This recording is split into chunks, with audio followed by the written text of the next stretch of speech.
पे चल के आज चारों धाम आए हैं।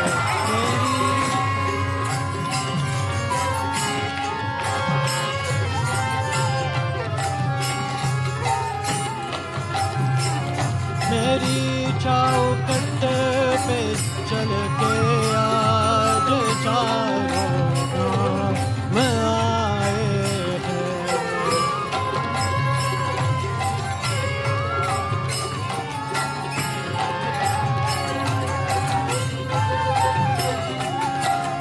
बजाओ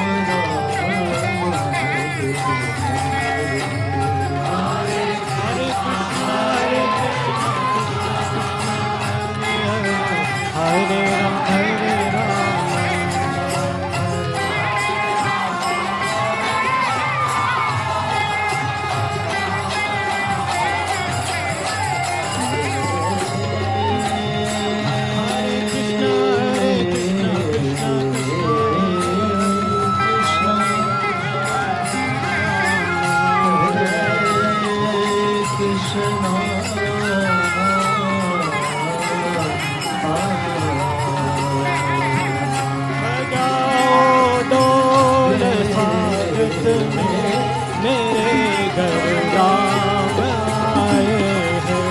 बजाओ बोल मेरे बजाओ बोल स्वागत में मेरे घर राम आए हैं।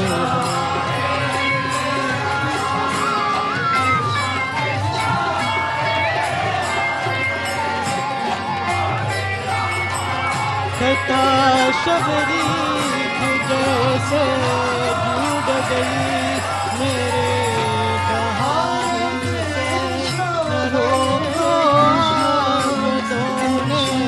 दो चरण के पानी बहुत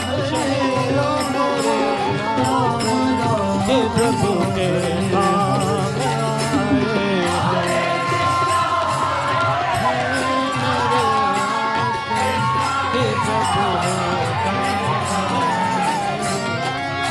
बजाओ डोल स्वागत में मेरे घर राम आए हैं।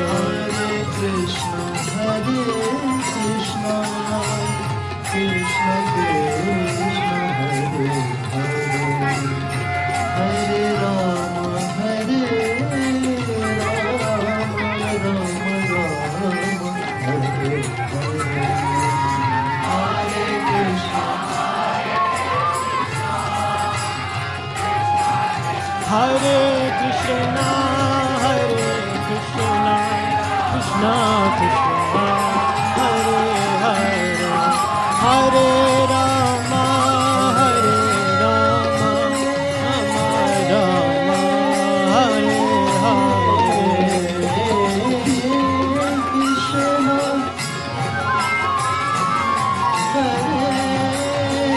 कृष्णा कृष्णा कृष्णा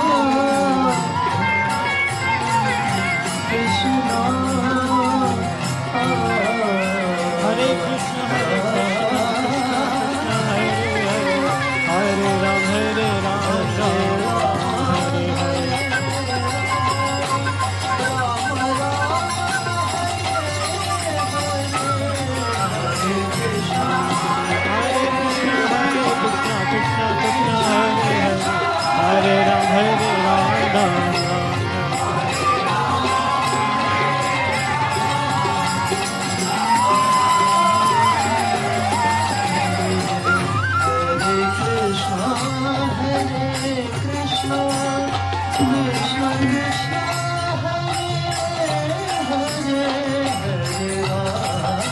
हरे कृष्ण। हरे Krishna.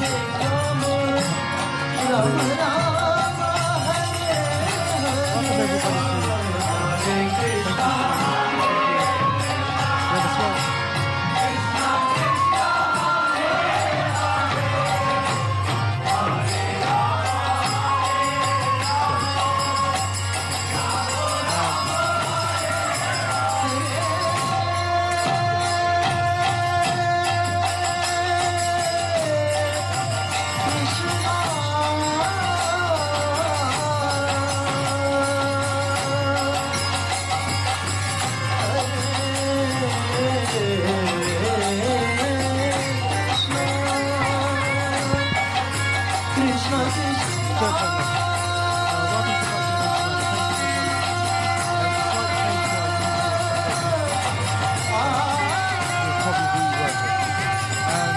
I'd like to introduce Sitayana Katha.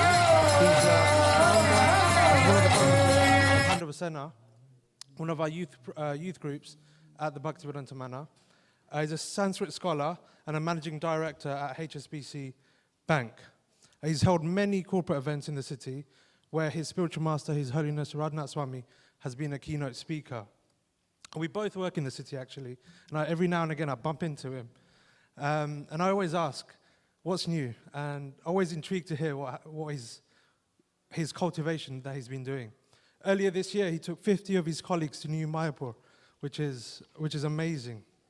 A few weeks ago, I actually bumped into him on the train on the way to London, and he was telling me he's been studying the Sanskrit texts of the Mahabharata and the Ramayana. Who here has watched B.R. Chopra's Mahabharata from 3-4 decades ago on BBC? Yeah. So for most of us, that is our version of the Mahabharata and the Ramayana. But he was telling me that there's so much more depth and breadth to these texts. So we're very lucky to be here today to hear this discourse in English. So without further ado, I'd like to introduce Sri Radharamana, my friend.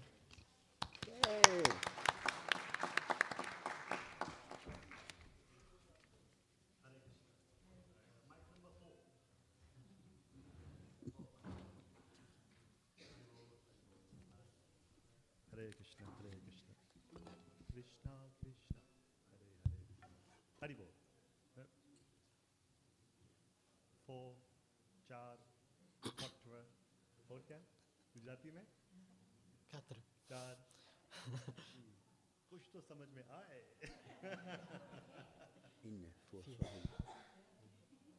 Haribol, Haribol. Hare Krishna, Haribol.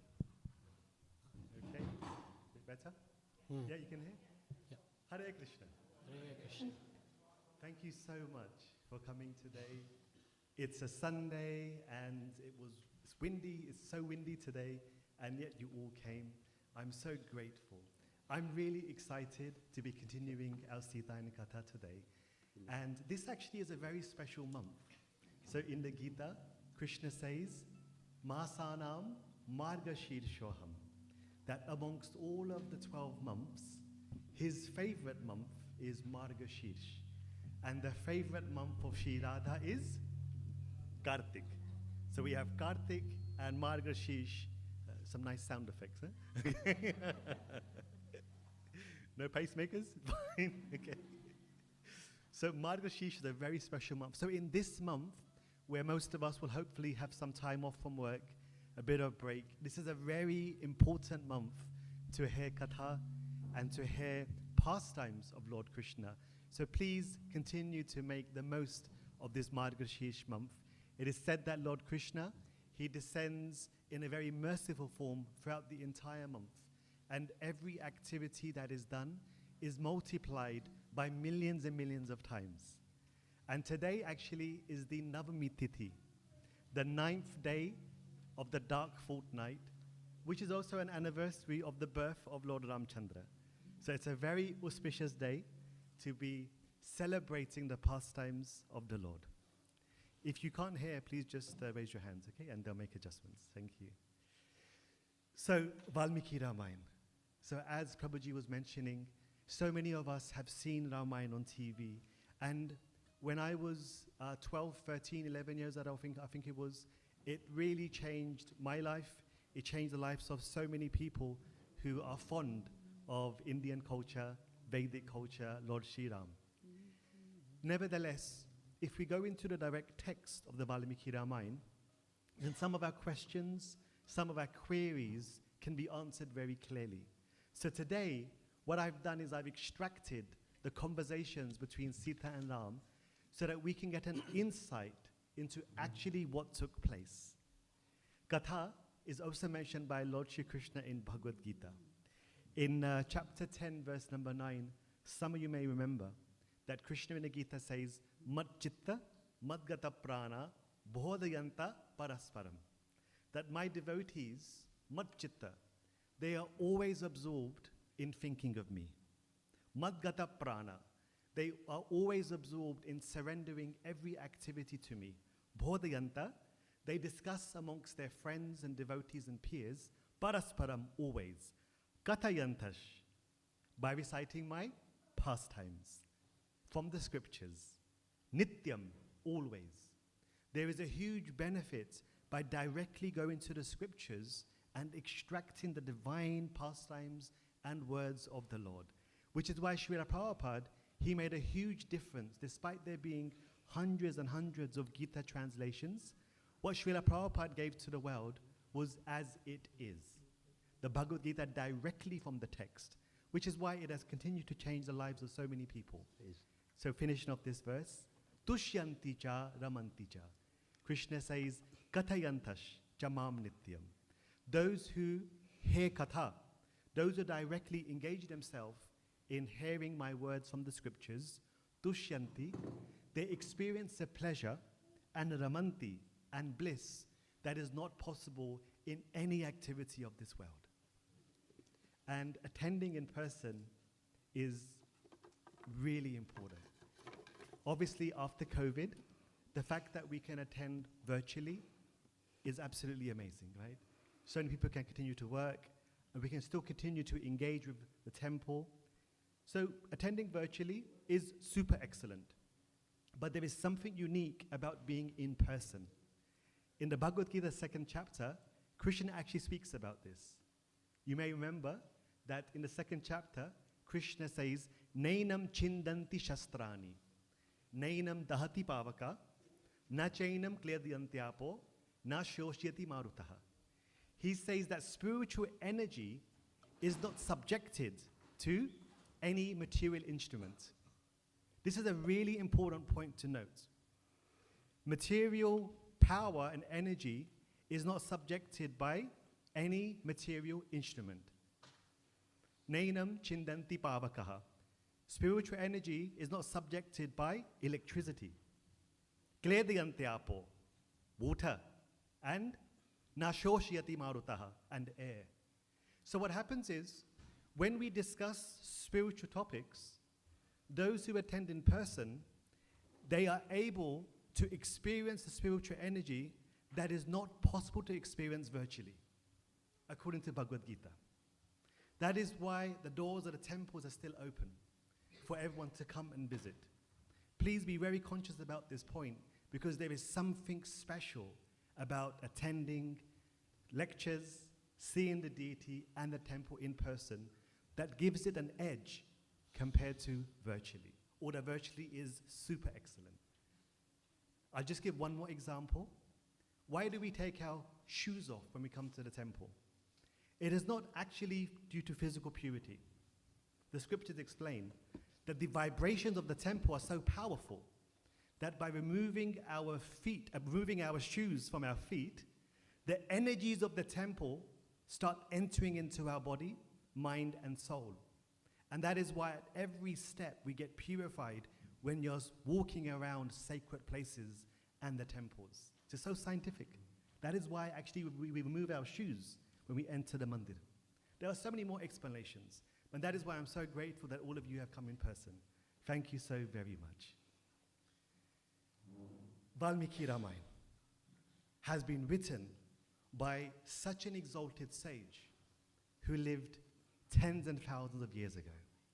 Before we start to share these very difficult pastimes between Sita and Ram, namely the Agni Pariksha, and also being sent back to exile, and finally entering earth.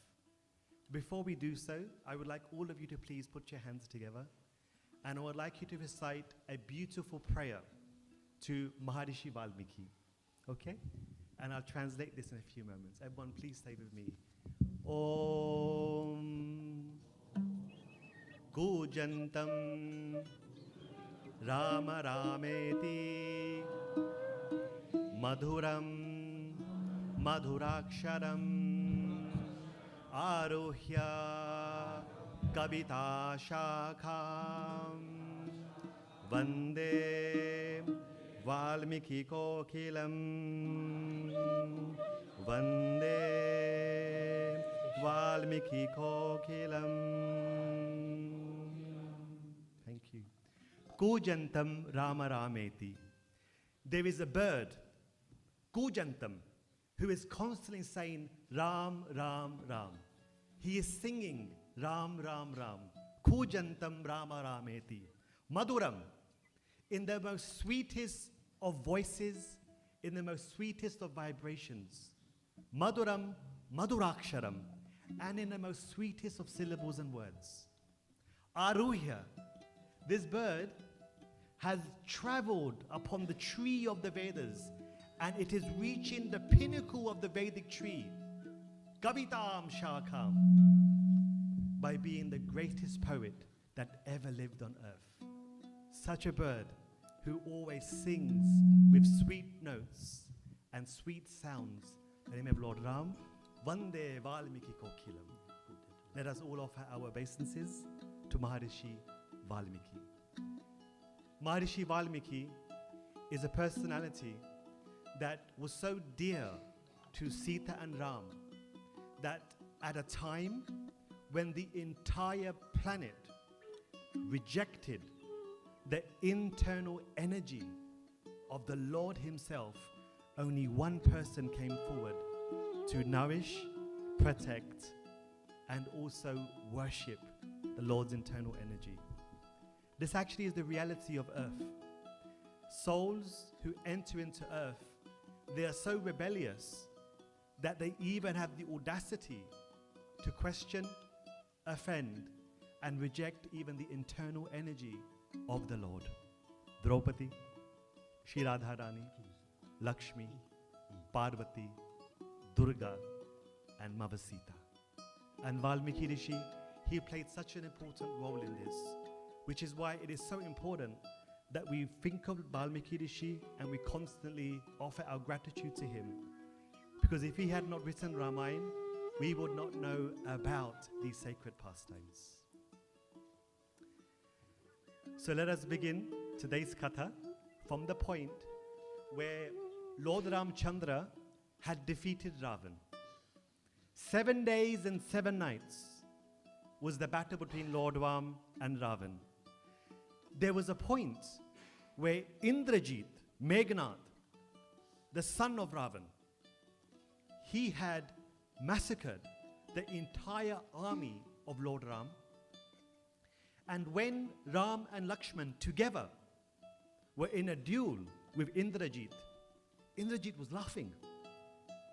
He was so happy to see such two weak individuals fighting him. This is actually how Indrajit felt when he was faced with Lord Ram and Lakshman. In fact, after Lord Ram goes back to Ayodhya and he has his first assembly, he asks all of the rishis, tell me about Indrajit. Ravan, he wasn't a problem. Okay. Indrajit, he caused a huge problem to me. So please explain to me about the power of Indrajit. Because what had happened was Indrajit had learnt an art of warfare that nobody knew in the entire 3 worlds. Indrajit was able to become invisible. And when he became invisible, Lord Ram and Lakshman had no idea how to engage in a battle with Indrajit. And that is when Indrajit, seeing that Ram and Lakshman are completely bewildered, Indrajit then sent the Nagpash. And when he sent the Nagpash, these huge serpents came and they bit every part of the bodies of Ram and Lakshman. And do you know what happened? According to the Valmiki Ramayana, Ram and Lakshman died. That's actually what happened in the Valmiki Ramayana. Sushena, Hanuman, Angad, Sugriva, Vibhishan, they started checking the vitals of Lord Ram and Lakshman. There was no sign of life. They were completely bewildered. They could not believe that Indrajit, the son of Ravan, has come and annihilated Lakshman and Ram. And that is when the beautiful moment appeared, when Garuda came for from the spiritual planets. And as you know, Garuda and serpents, they don't go on too well. So Garuda came and he freed Ram and Lakshman from the poison of the Nagpash. And that's how Ram and Lakshman gained consciousness. In fact, Ram woke up, Lakshman still remained. And there's a long story about that. Ramayana is so beautiful, I keep deviating. Shall I go back to the original story? I'll come back to that another time. So, Ram had conquered Indrajit and Ravan. And then he said to Vibhishan, Vibhishan, I have taken a vow never to enter any city or capital while I'm in exile. So Lakshmana, you go to the capital of Lanka and you perform the coronation of Vibhishan as the next king of Lanka. Lord Ram, he sat in the battlefield, waiting day after day for the ceremonies and the worship of the coronation of Vibhishan as king of Lanka to be completed. After many days had transpired, then Lord Ram finally spoke to Hanuman the words which everybody had been waiting for. And he said to Hanuman, Priyam etadi akyahi vedayastvam harishwaraha pratigrihya sutan sandesham uparvati tum arhasi. Lord Ram said to Hanuman, please convey the news of my victory to Sita and inquire about her welfare. O Lord of the Vanaras, thereafter, please return with any message back from Sita. Days had gone by and there was no message from Lord Ram to Sita, and the first person who he had chosen to pass the message on that Lord Ram has gained victory was Hanuman. Hanuman, without even acknowledging the point, he immediately jumped from the battlefield to Ashoka Vatika. In Ashoka Vatika, when he saw Mother Sita sitting down, she was actually holding her knees and her hands to her chest. Every detail is explained in the Valmiki Ramayana. Hanuman gave the news how Lord Ram had constructed the Adam's Bridge, the Rama Setu, the Setu Bandhan, and how after 7 days and 7 nights, Lord Ram had conquered and become victorious against Ravan and all of his entourage. Sita, when she heard this news, she became motionless. There was actually no response. It was completely quiet. And Hanuman, he himself got confused. Is Sita happy? Is Sita sad? Why is Sita not responding? Quite some time had transpired. And then Hanuman said, Sita, Mother Sita, is anything wrong? Did you understand what I've told you? Lord Ram is here and he is now victorious. Sita then shook her head and she responded to Hanuman. She said, Praharsha vashamapannam nirvaksyami ksharantaram. O Hanuman, my words are choked and suppressed by my tears. That was her response to Hanuman. And she said, hearing this loving news of my husband's victory, I just became stunned. Because this lady has been waiting for tens and thousands of years for this news of the defeat of Ravan. Because the person who was hearing the news of the victory of Lord Ram is someone very special. And it is not just Mother Sita. We'll come to understand who this person is in a few moments later. Sita then said, please tell Lord Ram that I would like to be united with Lord Ram immediately. Hanuman went back, told Lord Ram the news, and Lord Ram, Valmiki describes, if you put a finger on your body, there was only this much gap on Lord Ram's body where there was no wound. His entire body, which was blue, had turned red from his own blood. So Lord Ram, he cleansed his body from his own blood by shedding tears. When Lord Ram had finished shedding tears, he then sat in meditation. And when he sat in meditation, quite some time had transpired. This was a very awkward moment, because this is meant to be moments of joy. But for some reason, the clouds that had manifested during the battle of Ravan and Ram suddenly reappeared. Why have the skies become dark? Why is there sannata? Why is there absolute silence? Where is the joy and the happiness? And when Lord Ram sat in meditation, something extraordinary happened. It is said, Dhirgama binnaha swasya. Lord Ram, he started to become angry. And he started staring at the floor. And he started hissing like a serpent while staring at the floor. Hanuman was completely bewildered again. Every part of the Agni Pariksha is a total confusion. In Lord Ram's voice, as deep as the clouds, in Lord Ram's voice, as deep as the clouds, he then said to Vibhishan, "Go and quickly bring Sita here. But there's a condition. Ask her to bathe, put on the sacred paste and ornaments." Vibhishan had no idea what this is. Vibhishan became afraid, in fact. And he immediately went to Ashoka Vatika and he said to Sita, "Please bathe, please wear some sacred paste and ornaments and come to Lord Ram." Now Sita done something which was quite ironic. She actually said to Vibhishan, "Asnatva drashtum ichchami," without bathing, drashtum ichchami, मेरी इच्छा है कि मैं स्वयं भगवान श्री रामचंद्र के सामने प्रकट हो जाऊं. It is my desire that I come in front of Lord Ram without bathing. This is unheard of.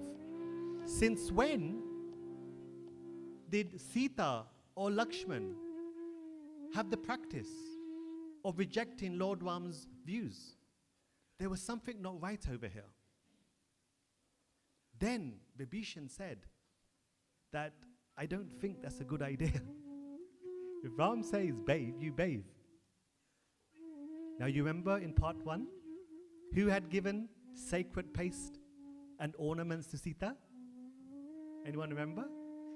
Anasuya. Lord Ram, he entered meditation. He became hissing like a serpent, staring at the floor, because his mind wasn't on the Sita in Lanka. His mind was on the Sita before Ravan had kidnapped her. He remembered that my Sita was bestowed with ornaments and sacred paste given by Anasuya. I want to see my Sita.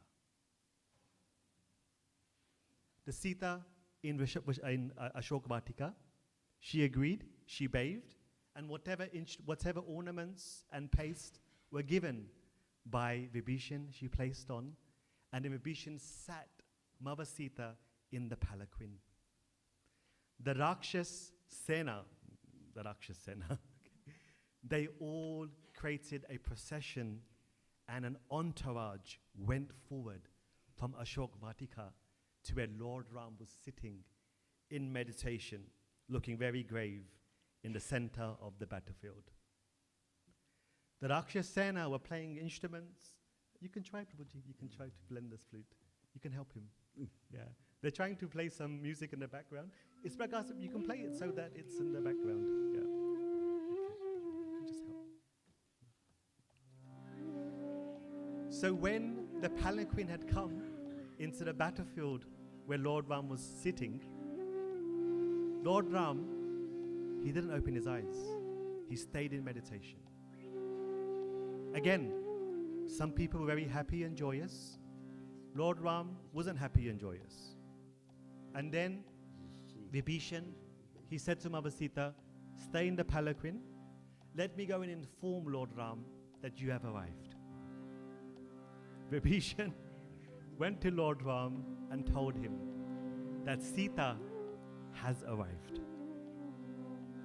Lord Ram, at that point, hearing of Sita's arrival, who had lived for a very long time in Lanka, he immediately, simultaneously experienced three things: anger, delight, and misery. Rosham, Harsham, Chadainyam cha. Why did Lord Ram experience anger, delight, and misery when Vibhishan had come and gave him this good news that Sita has arrived? You understand there is something not so correct, not so right going on. Why is Lord Ram angry? And then Lord Ram, he opened his eyes and he said, it's better, thank you. Lord Ram opened his eyes and he said to Vibhishan in a very grave voice, bring Sita to me from the palanquin. But there is a condition. Padbhyameva. You tell Sita, leave the palanquin and walk barefoot from the palanquin to me. Since when did the wife of Lord Ram walk barefoot? Never happened. That's why the palanquin was there. Vibhishan was completely confused. I'm going to go and ask Mother Sita to exit the palanquin and walk barefoot. That itself is a aparad. But what can I do? Lord Ram has asked, I have to follow. At that point, Vibhishan, in his haste, he asked the Vanaras, make space. He told the Rakshas Sena, tell the Vanaras and the Rikshas, the bears and the monkeys, please make space because Sita is about to enter by foot.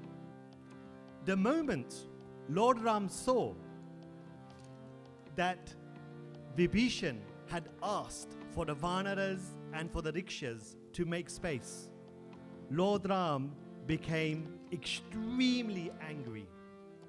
He became so angry that he shouted at Vibhishan, the person who had left his brother to help Lord Ram defeat Ravan and be reunited with Sita. Lord Ram shouted at him. Lord Ram shouted and said, Kimartham mam anadritya. Who are you to insult me? Can you believe? See, sometimes God can be a figment of our imagination. But when you read the Shastras, you get to understand that he actually has his own personality and character. And then we can then be better aligned. Ram said to Vibhishan, Anadrityam, who are you to insult me? Vibhishan, I've given my whole life to you. I don't mean to insult you. And then Ram said, these monkeys and these bears, Swajano Mama, they're my own people. They're so dear to me. Vibhishan was thinking, yeah, but so is Sita. But Ram didn't mention that. Ram said, the bears and the monkeys are so dear to me, don't touch them. Don't ask them to move. Leave them where they are. It is because of them I am here. Vibhishan couldn't even say sorry. He just got accused of insulting the Supreme Personality of Godhead in person. So Vibhishan just put his head down and then he went and told Sita, you need to come by foot. Lord Ram is calling you. Hanuman, Lakshman, Angad, all of Lord Ram's associates, they became very nervous because they hadn't seen Lord Ram, or they hadn't expected Lord Ram to be like this after defeating Ravan. I'm sure all of you feel the same way. After Ravan has been defeated, you can imagine that there was only happiness. Actually, there was no happiness. The dark clouds had returned. And Lord Ram is accusing people of insulting him. That was the atmosphere at that time. Nobody spoke to Lord Ram. No one congratulated Lord Ram. Everyone just remained silent, waiting to see what is next. And then Sita, she left the palanquin, and as she walked towards Lord Ram, Vismaya cha praharsas cha sneha cha patidevata, Sita of Ashokavatika, she also had 3 emotional feelings simultaneously as she fixed her eyes upon Lord Ram. Out of her surprise, out of her looks, she was surprised to see Lord Ram. She was feeling joy and she was feeling a lot of love. Why was she surprised? Because, as you heard in part 1, when Lord Ram understood that Ravan's about to come to kidnap Sita, Lord Ram asked Sita to enter into Agni. And for 1 year, Sita, she stayed in Kailash, associating with Lord Shiva and Parvati for 1 year. And out of the fire came the daughter of Maharishi Kushadwaj, who is the granddaughter of Maharishi Brihaspati. Brihaspati, who is the Brahmin, the priest of all of the celestials and devatas. His granddaughter, Brahmarishi Kanya Shri Vedavati. In the Vedic culture, we also have females who are Brahmarishis. Brahmarishis like Vashishta, Atri, Valmiki, Kashyapa, Shandilya, Gautama, Garga. We also have female Brahmarishis. In fact, when you attend a Hindu wedding ceremony, those wedding vows have been spoken by a female Rishi. Her name is Rishika Surya, the daughter of Surya. All of the vows of the marriage ceremony have been spoken by Rishika Surya. And those are the vows that are taken in the Vivaha Sanskar. You know the story that Vedavati, she was born when Maharishi Kushadwaj was reciting the Vedas. When he was reciting the Vedas, the words of the Vedas, they came together and poof, Vedavati, a baby girl, was born. And therefore, he named his daughter Vedavati, the female baby who has been born from the recitation of Veda mantras. And Maharishi Kushadwaj said, who can marry the personification of the Vedas apart from Lord Shri Vishnu? And that's why Vedavati engaged in thousands of years of tapasya, praying to be the wife of Lord Vishnu. And what happened? Ravan came to Himalayas and he saw this beautiful, extraordinary lady sitting in meditation in her full youth, and he became attracted to her. And there's quite a large conversation that took place. But essentially, when Ravan was told that Vedavati is meditating to become the wife of Lord Vishnu, Ravan said, who is Vishnu? I'm better than Vishnu. Do you know? All of Vishnu's devatas are in my kitchen making my bhoga, right? And they also offer it to me. I have Rahu and Ketu looking after my horses. I have Indra and Chandra cleaning my bathroom. This is Vishnu's devatas. Everyone is working for me. These are devata maids. Devata maids. Who is Vishnu? Marry me. Come to me. And Vedavati, she closed the ear and said, Vishnu, Vishnu, Vishnu. Please don't speak such words. And Ravan, he used his right hand and he grabbed the hair of Vedavati. And Vedavati, this is actually what is written. Her right hand from her wrist transformed into a sword. Can you believe? Yeah, Hollywood sometimes borrows ideas. From here. Her right hand transformed into a sword and she cut the hair that Ravan had held in his hand. And she said, "You touched my hair? How can I now become the wife of Lord Vishnu? You have just contaminated me. Keep the hair." And then Vedavati realized that the hair was part of her body. And Vedavati said, "How can I now offer myself as the wife of Lord Vishnu? You have in fact contaminated my entire form." And then she manifested Agni and she committed suicide in fire. And she said, "I can't curse you because my tap will become kshina. It will become finished. Therefore, at least I will say the following words. I will come again from the very same fire where I committed suicide, and I'll be the cause of your destruction." This was the Vedavati that had manifested. Ravan, in the Valmiki Ramayana, he's actually described as a particular word which I don't think I should mention because of the families who are here. But I would just try to just give one or two examples very quickly. Ravan, as I mentioned in part 1, he became infatuated with Rambha, who was the daughter-in-law of his brother, Kuber. And Ravan actually raped Rambha.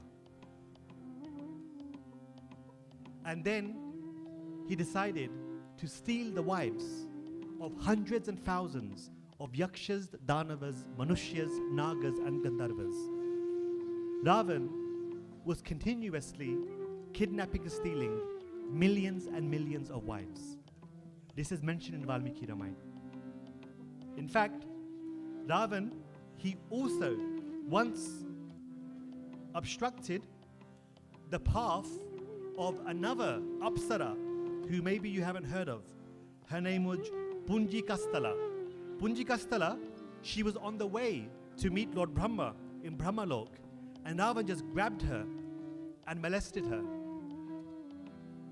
And when Punjikastala approached Lord Brahma, Brahma was the one who cursed Ravan, that if you are ever to force yourself upon a female, your heads will split in 100 pieces. Simultaneously, when Ramba had reported how Ravan had also abused her, it was her husband, Nalakuber, who also cursed Ravan in a similar way, but he said your head will split in 7 pieces. So Ravan was actually a really, really terrible, sinful person. And this is how Valmiki Ramayana describes him. Vedavati, when she saw Lord Ramchandra, she was surprised because she had manifested after Ram left the cottage to go and chase Marich. And she was then abducted. This was the first time that after thousands of years, she is coming to see Lord Sri Vishnu, Lord Sri Ram. Her desire of marrying Lord Ram is about to be manifested. This is why she was feeling so much love, at the same time joyous and also surprised to see how Ram was not looking so happy. As Sita approached Lord Ram did not open his eyes. He remained in his meditation, and he said to Sita, "I have subdued your enemy of thousands of years who carried you away in my absence." At that point, Sita began to cry. She began to remember how she was once Vedavati and how Ravan had come and molested her. And now finally, Vedavati is now back. Her first benediction of destroying Ravan has been fulfilled. Her next benediction of being married to Lord Sri Vishnu is about to take place. But Ram is reminding Sita of what happened in the past. Sita then began to cry. Valmiki Rishi says her eyes became vast like deers. In her huge eyes, she began to cry. And then Lord Ram, the yogis in whose heart Lord Ram eternally resides, Valmiki Rishi describes, Babuva Hridayam Dvida. Lord Ram's heart cracked into two pieces. Try to understand the reality of the Agni Pariksha.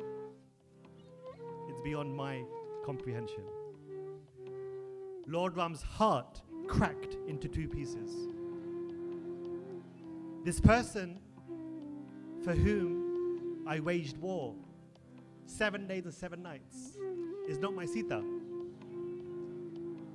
This is a person who wishes to marry me, but I have only given my heart to Janak's daughter Sita.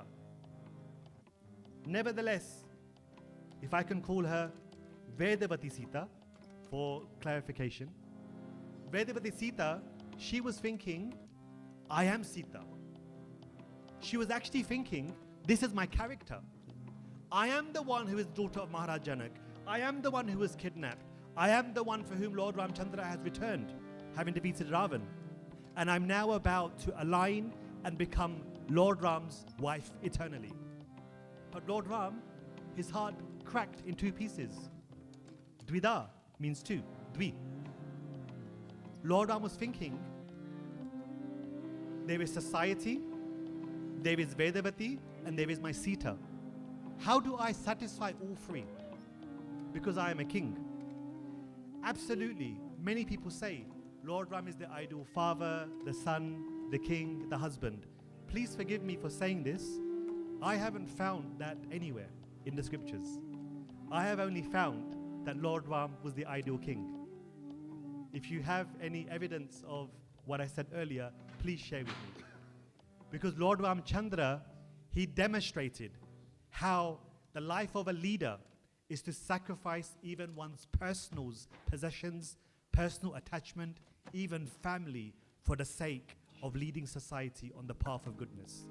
And you're going to hear later on how Lord Ram directly says, even Janak Atmaja, even the daughter of Sita, let alone Lakshman, Shatrughna, and Bharat, I will renounce everybody for the sake of being a righteous leader. And in Valmiki Ramayana, if you see from this perspective, it makes complete sense. Lord Ram came to show people how to be the right leader.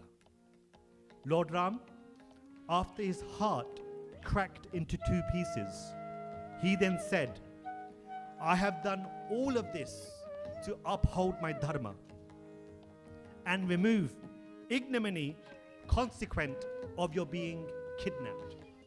And then Lord Ram said, I also conquered Ravan to mitigate the insult that Ravan had done to me. These are the actual words that I've translated. And then Ram said those words that we are all very familiar with, maybe not the background history. Lord Ram said, Prapta Charitra Sandeha. I have doubts on the purity of your character. Prapta Charitra Sandeha. Ram said this. I have doubts on the purity of your character because you lived with Ravan for 1 year, whose history we all know now. You understand why Lord Ram said this? Sita was baffled. Her hopes of benediction number 2 were not really manifesting. Then Lord Ram, while his eyes were closed, he said something which I would like to share with all of you. He said, Deepo netra turasyeva pratikoolasya me dridha. In the same way that a blind man who is sitting down and suddenly somebody brings a lamp and places it in front of his eyes. Similarly, you are disturbing me. You are like a lamp who is coming before a blind man. What is the point placing a lamp in front of a blind man? They can just see some effulgence, but they are blind. Why are you here? Why are you disturbing me? you are like worsening my eye disease. This is what Ram said. Ram was not interested in looking at any female apart from Vaidehi, Maithili, Janakatmaja, Mavasita. And Ram knew, this is not my Sita. That is why Ram said these words. Ram was thinking, how do I please society, Vedavati Sita, and recover my own Sita? Then Ram, out of his compassion, said to Vedavati Siva, Eta dasha disho bhadre. You can go anywhere in the 10 directions. In fact, if you would like to, you can marry Lakshmana, Bharat, Shatrughna, or Vibhishan. For obvious reasons, he didn't mention Hanuman. Right? Brahmachari ki jai. He said to Vedavati, you can marry any of those people. And then he said, finally, Yatheshtam gamayatam iti. From now onwards, I have nothing to do with you. You can go wherever you wish. Vedavati, Sita, then realized to try to become the internal energy of Krishna, Vishnu and Ram, it's not going to happen. These are only reserved for Shri Radha, Lakshmi, Rukmini. Sometimes we may ask the Lord for a particular desire, but it doesn't mean that it will be fulfilled in the way that you expect. For those who engage in a loving conjugal relationship with Lord Krishna, these are best done in separation, Vripalamba Seva. So Vedavati's second desire of being married to Lord Vishnu was actually fulfilled. She was known by the entire universe as the wife of Lord Ram for 1 year when she was in Ashok Vatika. Everyone knew that this person in the Ashok Vatika is the wife of Lord Ram. For 1 year, Vedavati, Sita, was the wife of Lord Vishnu. This is how her second request was fulfilled by the Lord. But in physical reality, it's another thing. Lord Ram said, you can't come back with me. I want my Sita. Ananya Hridayam Tava. The person who has my heart completely, in every form and shape whatsoever. That is the Sita who I would like. Then Vedavati actually, Valmiki Rishi explains, like a plant torn by an elephant's trunk. That is how she felt, having heard the words of Lord Ramchandra. And then she became and she felt humiliated by Lord Ram. The actual Sanskrit word is Lajjayavan. She became humiliated hearing these words. Wiping her tears, Sita said, why are you addressing me as an ordinary lady and making me hear such harsh, painful words? I am not what you believe me to be. Please believe me. Svena charitraneva te shape. I take oath that my character is pure. It's untainted. I deserve, if not to be your wife, I deserve not to be humiliated. Can you see how the mood changed so quickly? Under the test of Lord Ram, she felt humiliated. We can learn a few lessons from this. And then she said, Yadi teham parikshita. If you would like to, you can test me. So actually, it was Sita, Vedavati, who said to Lord Ram, Yadi teham parikshita. Test me. Test my purity. Test me. Complete silence. Can you imagine how Hanuman, Lakshman, Sugriva, Angad, Sushena, how they were feeling, Vibhishan? This was the conversation between Ram and Sita. And then, in that silence, Sita then, unfortunately, Lakshman always gets the end of these conversations. In fact, there were 2 times only when Lakshman became angry with Lord Ram. You believe? Lakshman actually became angry with Lord Ram.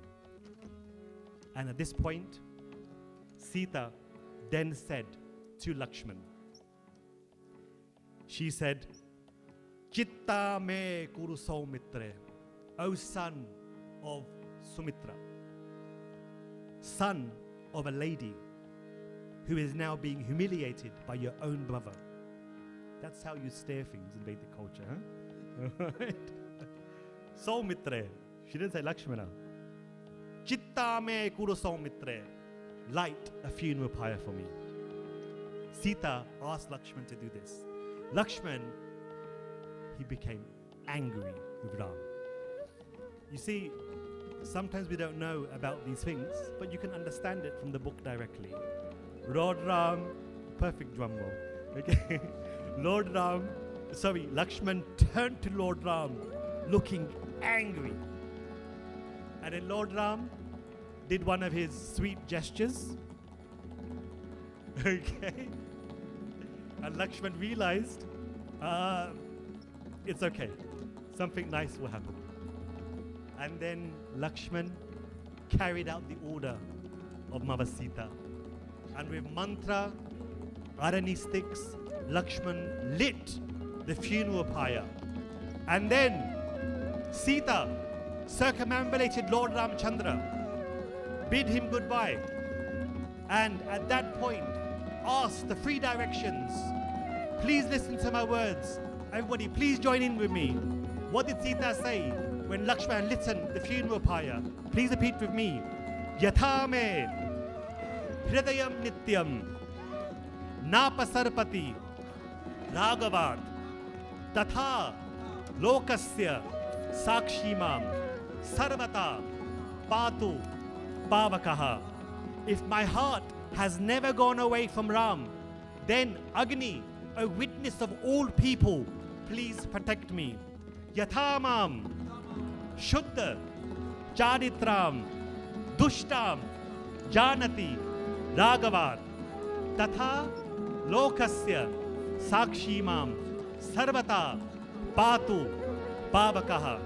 If my character as a wife is pure, despite Ram believing me to be tainted and contaminated, then O Agni, a witness of all people, please protect me. Having circumambulated the sacred fire, Vedavati Sita took her right step into the fire and fell down just as an oblation of ghee is placed into the fire.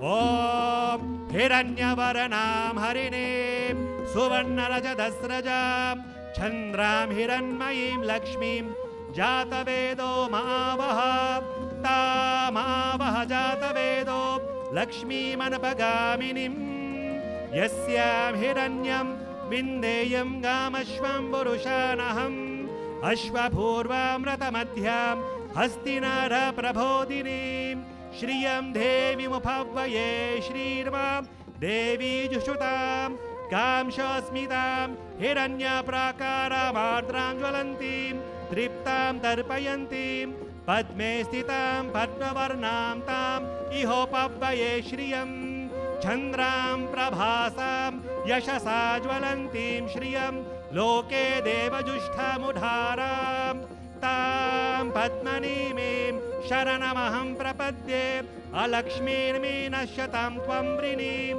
Aditya Varane Tapaso Dijato Vanaspatista Vriksho Chabilvaha Yastvam Swaha Om Shri Sitayai Idham Namama. Shri Sita Mata Ki Jai. Just as an oblation is offered in sacred fire, Vedavati Sita gave her life to Lord Ram. Lord Ramchandra, he remained silent throughout this entire ordeal. At that point, Lord Ram became finally joyous. And from his joy, tears started flowing from his eyes. At that point, Lord Shiva, Lord Brahma, Indra, Varuna, Marut, Agni, all of the devatas came out of the kitchen, of the Rasoyagar, of the bathroom. Haribol, we are free, you know. They all came out of their respective homes of Ravan, and they said to Lord Ram, Ram, you are the supreme God. I think we've had enough. Why don't you now manifest your true understanding? Surya Chandrama Saudrisho. Your eyes, the moon and the sun are your eyes.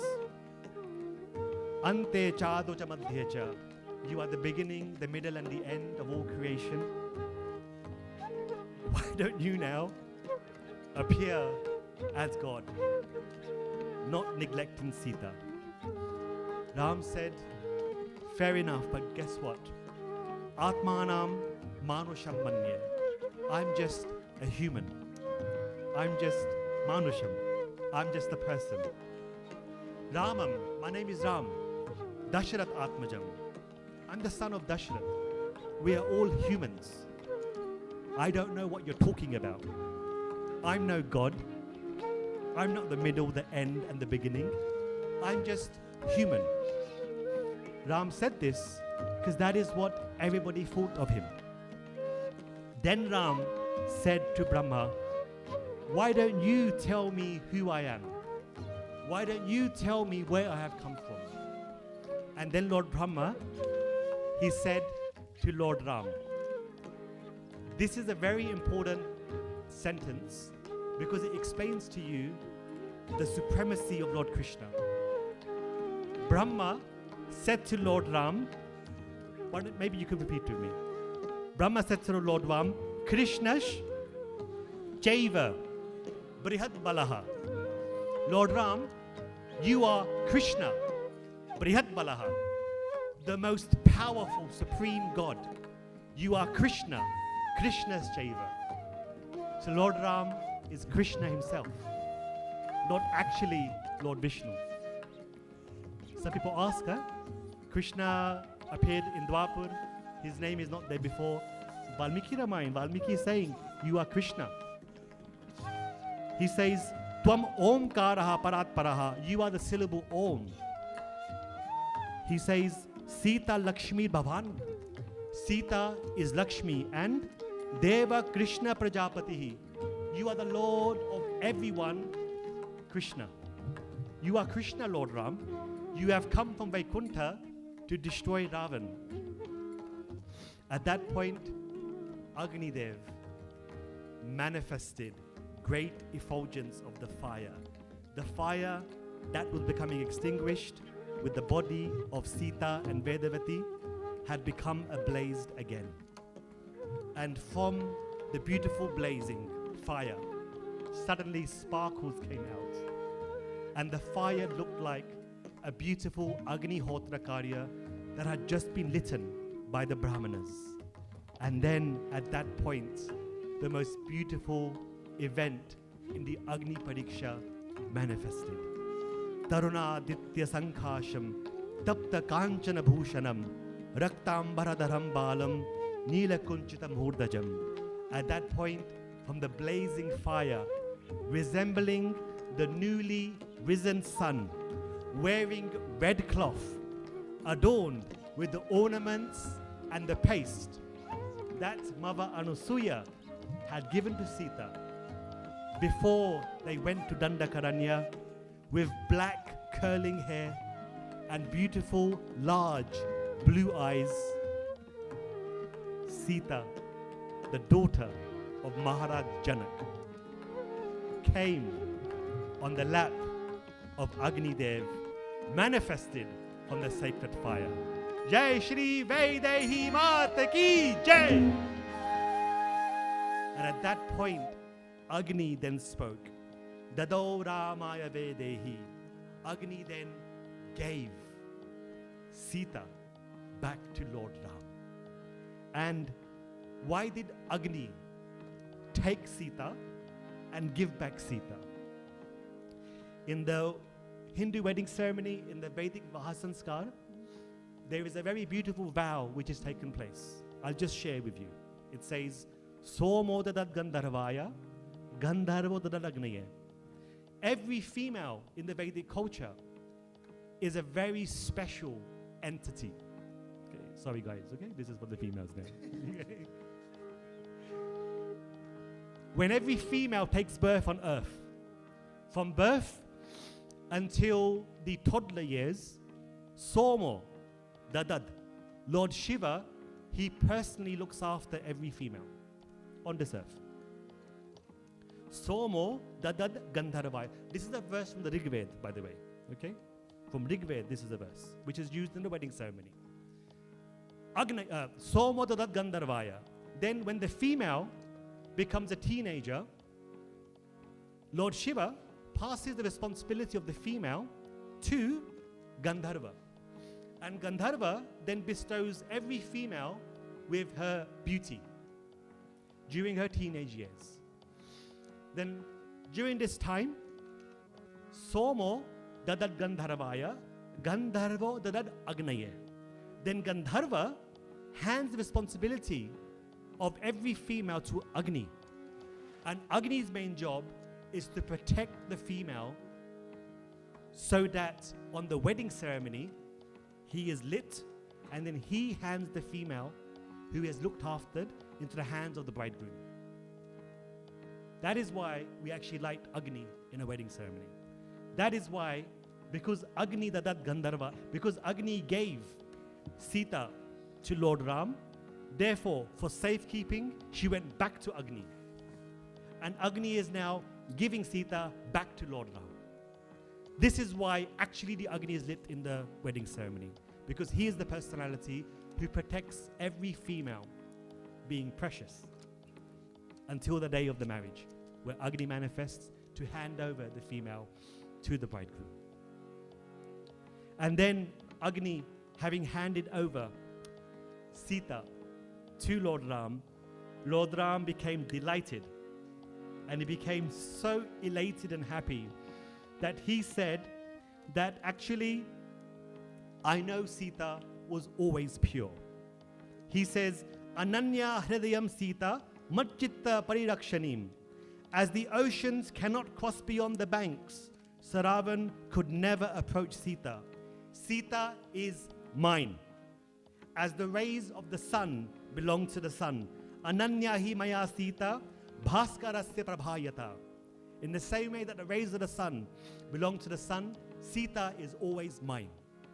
But for the sake of public ignominy, shame, I had to endure these moments.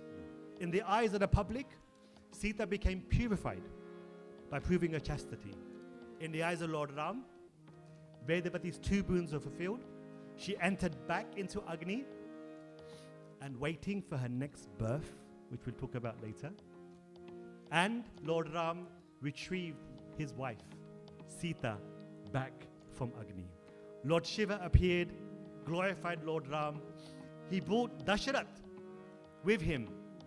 Do you know why Lord Shiva brought Dasharath with him? Because Lord Shiva had done something slightly wrong. In the moment when Lord Ramchandra was full of anger, when he had just defeated Ravan, Ravan had just fallen on the floor, and his life there was just about to leave him, Madhvacharya explains that Lord Shiva appeared on the battlefield, and he said to Lord Ram, who do you think you are, disregarding my boons? Lord Shiva is my devotee. I gave him a boon that he would never die. He would always be protected. Who do you, Ram, think you are, disregarding my boons? My boons, Lord Shiva, Lord Brahma, Agni, the Devatas, only work when God honors them. But you, for the first time, are discarding my boons I gave to Lord Shiva, I gave to Ravan. Then Lord Shiva said, I want to fight you. That's what happened after Ravan got defeated. They don't show this in the films because it's a little bit controversial. Lord Shiva came. Now Lord Ram, he was not in the mood of having another 7-day fight. He was so upset. Ram was so upset that I have just defeated Ravan and now you're coming asking me for another fight? Ram did something which he has never done before. All he done was he grabbed his bow, he pulled the string, and the entire earth started shaking. And Lord Shiva, he fell onto the floor, realized this is not the right time to be playing with Lord Ram, and Lord Shiva just vanished. And then Lord Shiva now came back with Maharaj Dashrath, so Lord Ram forgets about what happened a few days ago. Okay? And Dashrath Maharaj, he saw Lakshman, Ram, he said to Lakshmana, for having served Sita and Lord Ram, you will become famous throughout all the three worlds forever. And Sita, please don't be upset with the words of Lord Ram. Sita was thinking, what words? I was in the fire. What are you talking about? But still, Dashrath said, please don't be sad with the words of Lord Ram. He spoke these words for your welfare. And then Dashrath Maharaj, again, my second apologies to the guys and the men here. Dashrath Maharaj then gave a benediction to all females who will ever be born in this world. Recite together? Let's do it together. Everyone please say. Su dushkaram idam putri tava charitra lakshanam kritam yatte nyanarinam yasho hyabi bhavishyati. He said to Vaidehi, my dear daughter, what you have performed to establish the purity of your character is very, very difficult. No one has ever attempted this in the past and even in the future. What you have done today has elevated the female race forever. They are the most important ever because of what you have shown. That females can remain powerful, pure, full of sense control, and have the ability to destroy any obstacle. Haribol! Haribol! So this is the blessing that Maharaj Dashrath gave to all females for all time. At that point, then the whole of Ayodhya, as you know, became so happy to receive Lord Ram and Sita back. Bajhawo dhol swagat mein mere ghar Ram aaye hai. Everybody started to play musical instruments and honor the return of Sita and Ram. Please remember, every happiness has a bad ending, so watch this space.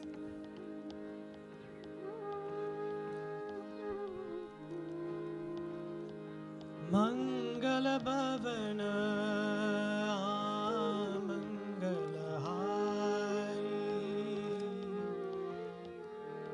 Drava Sura Surata Ajira Bihari.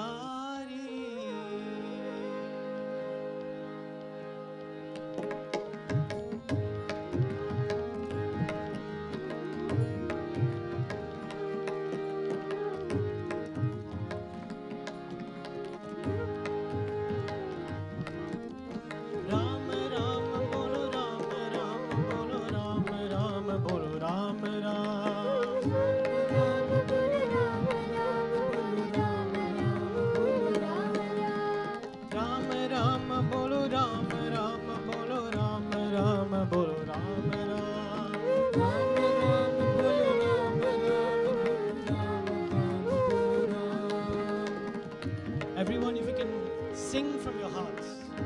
You should have the presentation on the top. And my daughter is singing the chorus, so please sing along with her. I think the lines that are in bold, you can follow along. Bhadi shubha ke kabar aayi, bar gaj gar gar aayi, papiyon ka vad karke aaye abad mein raghurayi, papiyon ka vad karke aaye abad mein raghurayi. सोने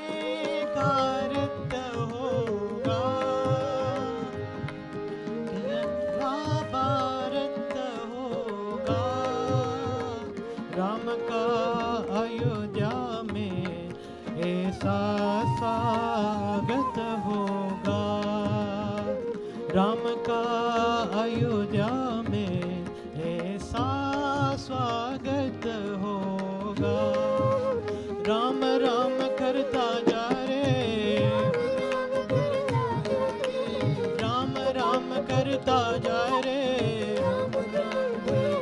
everyone follow, Ram Ram करता जा रे, राम राम जपता जा रे, कहिया अभिनंदन की,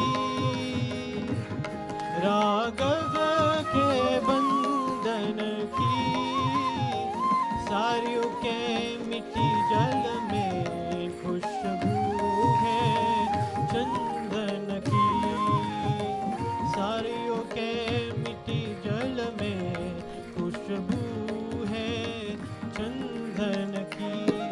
प्रभु राज संभालेंगे,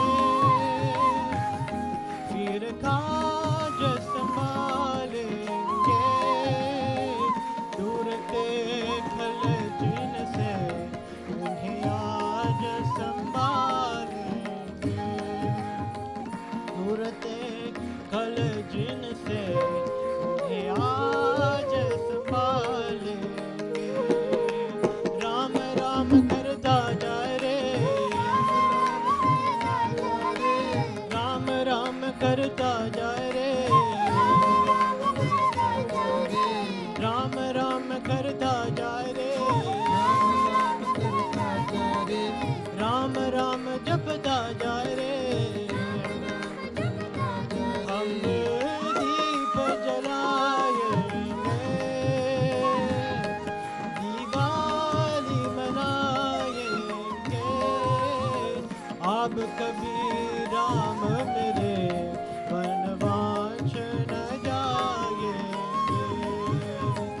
अब कभी राम मेरे वनवास न जाएंगे। तीन दुख के बीत गए, हाँ सब के मीट गए, हार गई मेरी रघुवंशी जीत गए, हार गई मेरी रघुवंशी जीत गए। सनातन धर्म सनातन राम, यहीं पे रहेंगे राम, हे बकी सकी किसी झूठे, सत्य है रघुनंदन का नाम। यदर्थी योगी संतों की, यदर्थी योगी संतों की, यहाँ पर राज करेंगे राम, यहाँ पर राज करेंगे राम, यहाँ पर राज करेंगे राम। राम राम करता जा रे, राम राम करता जा रे, राम राम करता जा रे, राम राम करता जा रे, राम राम करता जा रे, राम राम करता जा रे, राम राम करता जा रे, राम राम करता जा रे।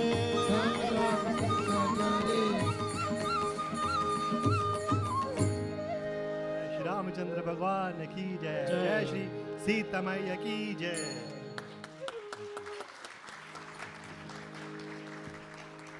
Thank you so much. Sab theek? Okay. So we have half an hour left. I'm sorry I took a bit long in the first part. I'll have to race through second part and third parts. So Ram and Sita, they spent just under 2 years together in great joy and happiness. In fact, Lord Ram had his own Ashoka forest in Ayodhya.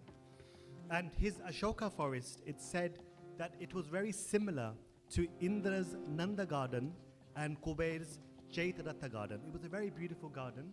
And Lord Ram and Sita, they spent especially the winter months together in the forest. And during this time, Lord Ram, he became delighted and he saw the signs of pregnancy manifested in Sita. He said, Apatyo lava vaidehi. And then he said to Sita that, please tell me, what desires of yours can I fulfill? Some who may have the same experiences. At that time, you ask your husbands, that you have to look after me and fulfill all of my wishes and desires, so that the pregnancy is a very happy pregnancy and it impacts the child very beautifully as well in terms of health and consciousness. So similarly, Lord Ram, he asked Sita the same question. What can I do to satisfy your desires? Sita, smiling a little, she said, Tapovanani punyani drashtumichhami Raghava. I wish to visit the Tapovan. I wish to visit the forest. Ganga Tiropavishtanam Rishinam Ugratejasam. On the banks of the holy Ganga, I would like to associate with the great rishis, Ugratejasam, who have huge effulgence owing to the devotion to Lord Ram and Lord Krishna. Sita, at the time of her pregnancy, had a desire to associate in a very pure atmosphere amongst the devotees of the Lord. And she was hinting by saying the word Ugra Tejasam, she was hinting towards Maharishi Valmiki. And then she said, even apeyeka ratrim, even if I can stay one night in the Tapovan, my desires will be satisfied. Lord Ram said, believe me, this desire of yours will undoubtedly be fulfilled tomorrow. Shwaha, the very next day. Sita became excited. She left the room that she was in and she went to the outer apartments where her friends were associating together and they were having a nice time in discussing about their pastimes. And then Lord Ramchandra, he stayed in the very same room where he spoke to Mother Sita about this point, and in came his personal ministers. And these ministers, it's quite important we mention their names. They were experienced counselors of Ayodhya Nagari. Their names were Vijaya, Madhumatta, Kashyapa, Mangala, Kula, Surajin, Kaliya, Bhadra, Dantavakra, and Sumagada. Lord Ram, he asked his ministers, please tell me amusing stories. Lord Ram, he wanted to hear some amusing stories that are happening amongst his subjects in Ayodhya. And he said the words, Parihas Samanvita, Parihas, amusing, fun stories. At that time, Lord Ram's ministers began to relate to Lord Ram amusing stories. And then Lord Ram, he said to Bhadra, Bhadra, tell me specifically, how do my citizens talk about Sita, Bharat, Lakshmana, Shatrughna, and Mava Kaikeyi? Because Bhadra, when kings deviate from dharma, they became objects of censor in homes and forests. At that time, Bhadra, the experienced minister of Lord Ram, he put his hands together and he said, all the citizens speak many good things about you and your conquest in destroying Dashagriva. And then Bhadra remained silent. Then Lord Ram, prompting and poking Bhadra further, he said to him, Bhadra, without hiding anything, Nirbhayam Vigatajvara, confidently and fearlessly, tell me all the good and the bad opinions about me, so that I can avoid the bad things and do the good things. Nakuryam Ashubhani. Then Bhadra, having received the constant prompts of Lord Ramchandra himself, as the king of Bhadra, he then said, I will tell you about all those unpleasant things spoken by people in courtyards, marketplaces, public roads, forests, and gardens. Okay, this is where the gossip happens. Okay, even those days, some things never change. Bhadra then began to explain to Lord Ram. They say Ram has accomplished wonderful things, including constructing a bridge over the ocean. Who can do that?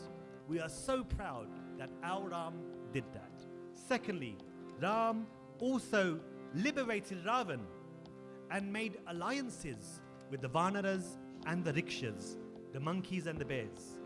But there's always a kintu, isn't there? Parantu.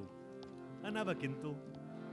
Bhadra said, but despite Ravan placing Sita forcibly on his lap and keeping her in Ashoka forests of Lanka for a year, Ram brought her to his own city, and Sita Sambhogajam Sukham enjoys very happily in her company.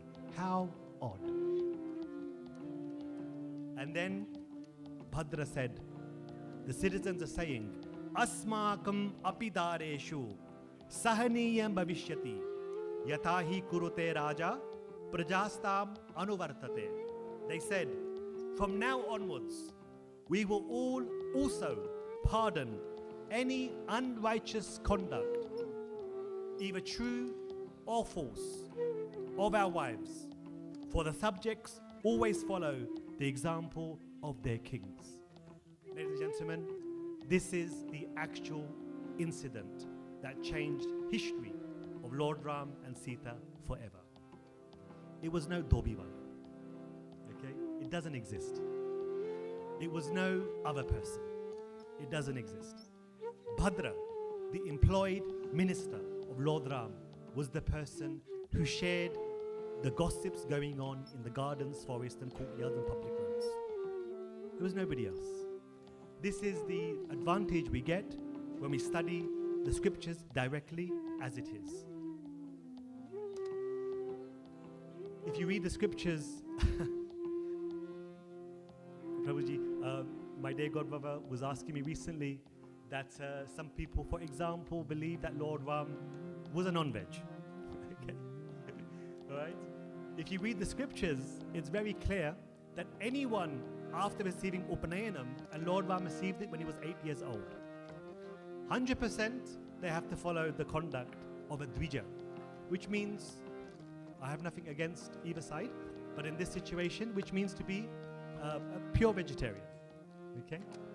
And then when Lord Ram entered exile, if you read in the Ayodhya Aranyakand, Lord Ram says that I will only eat fruits, roots, because I'm a vegetarian. There's no question of living in a forest and eating anything else. So if you read the scriptures, it's all very, very clear how questions can be answered directly. In this situation, it was Bhadra who shared these points.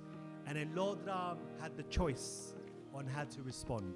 And Lord Ram then became very sad.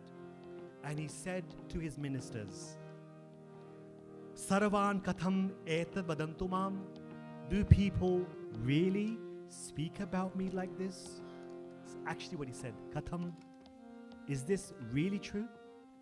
That people speak about me like this? That's the state of rebellious souls in this world. Even God, kisi ko nahi choda. No one can escape the criticisms and the questioning by people, even God. And in Lord Ram, he asked the counselors to leave. He called upon Lakshman, Bharat and Shatrughna. They immediately came, and Lord Ram spoke his heart. He said, my dear brothers, my citizens are criticizing me. Even after everything I have is for them, they are criticizing me. I have been pierced to my very vitals by those accusations. Lord Ram continued, after killing Ravan, I also was anxious how to take Sita back home after she lived in the home of Ravan for a year. To secure my confidence, Agni, Vayu, Chandra, Surya all declared her innocence in the presence of the gods, the rishis, and Indra and Agni handed her back to me. How do I make these people understand? Antaratma chame veti sitam shuddham yashasvinim. My soul, my consciousness knows that Sita was always pure forever. and therefore I return to Ayodhya with her. But the citizens are not understanding, and my life as a leader and as a king is already 100% in their hands, in their service. And then Lord Ram spoke those immortal words that are very difficult for anyone else to speak. Lord Ram set this example because the Ramayana and the Mahabharata are fully interconnected. In fact, you'll read later on, by Madhvacharya explains that those people who performed little services in Ramayana will perform great services in Mahabharata, and vice versa. There is a huge connection between the two. The example that Lord Ram established was actually to show the difference between him and Dhritarashtra, the difference between him and Duryodhana. Lord Ram said, Apavada Bhyad Bhita, Kim Punar Janagatmaja. He said, what to speak of the daughter of Maharaj Janak, Sita? I can even renounce my own life and even my brothers Bharat, Shatrughna and Lakshman in fear of Apavada, a bad reputation. Because then everything becomes compromised. You lose control as a genuine leader in the philosophy of Lord Ram. Then, Bichara Lakshman, again, at the end of the story, Ram said to Lakshmana, take Sita tomorrow in the very early part of the morning. And Gangayastu pare pare, Valmikestu mahatmanaha, Ashram divya sankhashas tamasam tiramashitaha. Take Sita to the other side of the banks of the Ganga. There is a river called Tamasa.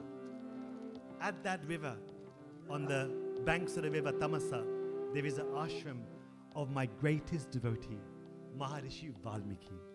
Sita was just telling me yesterday that she wants to associate with my devotees while she's pregnant. On the plea of fulfilling Sita's request, please drop her off at the ashram of Valmiki, where my children can be raised in an environment where nobody will ever speak such words, where they will always praise and worship and honor Sita. Society, my citizens, this planet is no place for a pure soul like Sita.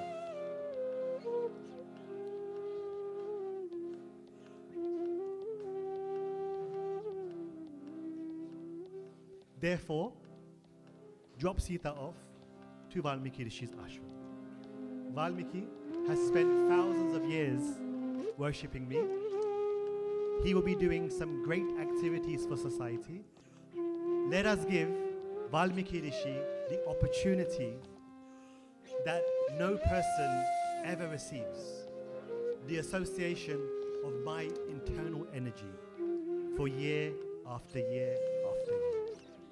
Valmiki Rishi ke dhanya. Valmiki Rishi was greatly benedicted by having the association of Sita, and may Lord Ram's children be raised in such great, deep devotional association as with Valmiki Rishi and his disciples. This is how Lord Ram found the solution to the problems of this world. Lord Ram explained, when the world is against you, when friends, family, trusted, loved ones, those who are responsible, doubt you, criticize you, and stop being affectionate and loving, there's one place on this earth where you can gain satisfaction, peace, and that is the association of my devotees. That is why Lord Ram asked Lakshman, take Sita to the ashram of Valmiki. The very next morning, Lord Ramchandra, he waited. I need to finish at 1. Okay? I don't need to finish at 1. Oh, thank you. Haribol. That was close, huh? That was very close. Okay. I will not keep you too long, okay?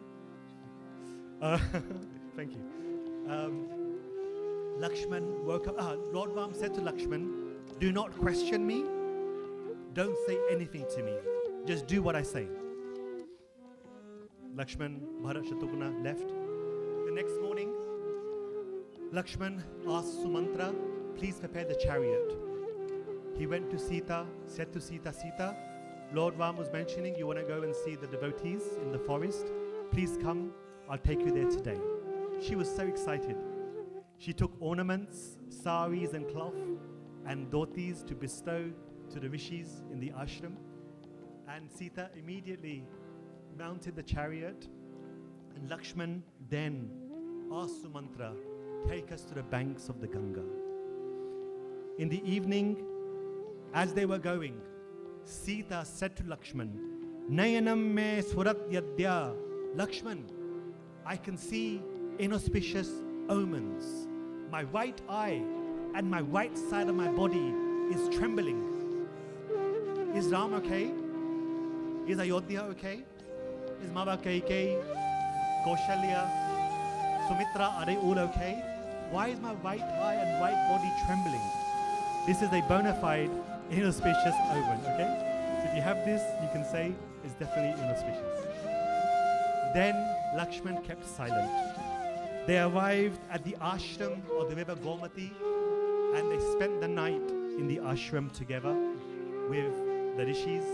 The very next morning, Lakshman, as he woke up, he said to Sita Maya, now let us go to the banks of the Ganga. As they were going to the banks of the Ganga, it all got too much for Lakshman, and he began to shout and scream. I can't imitate. Okay. Okay. Lakshman began to shout and scream. And Sita said, why are you crying? I've reached the banks of the Ganga, for which I have long desired to visit. This is a time to rejoice. I know why you're crying.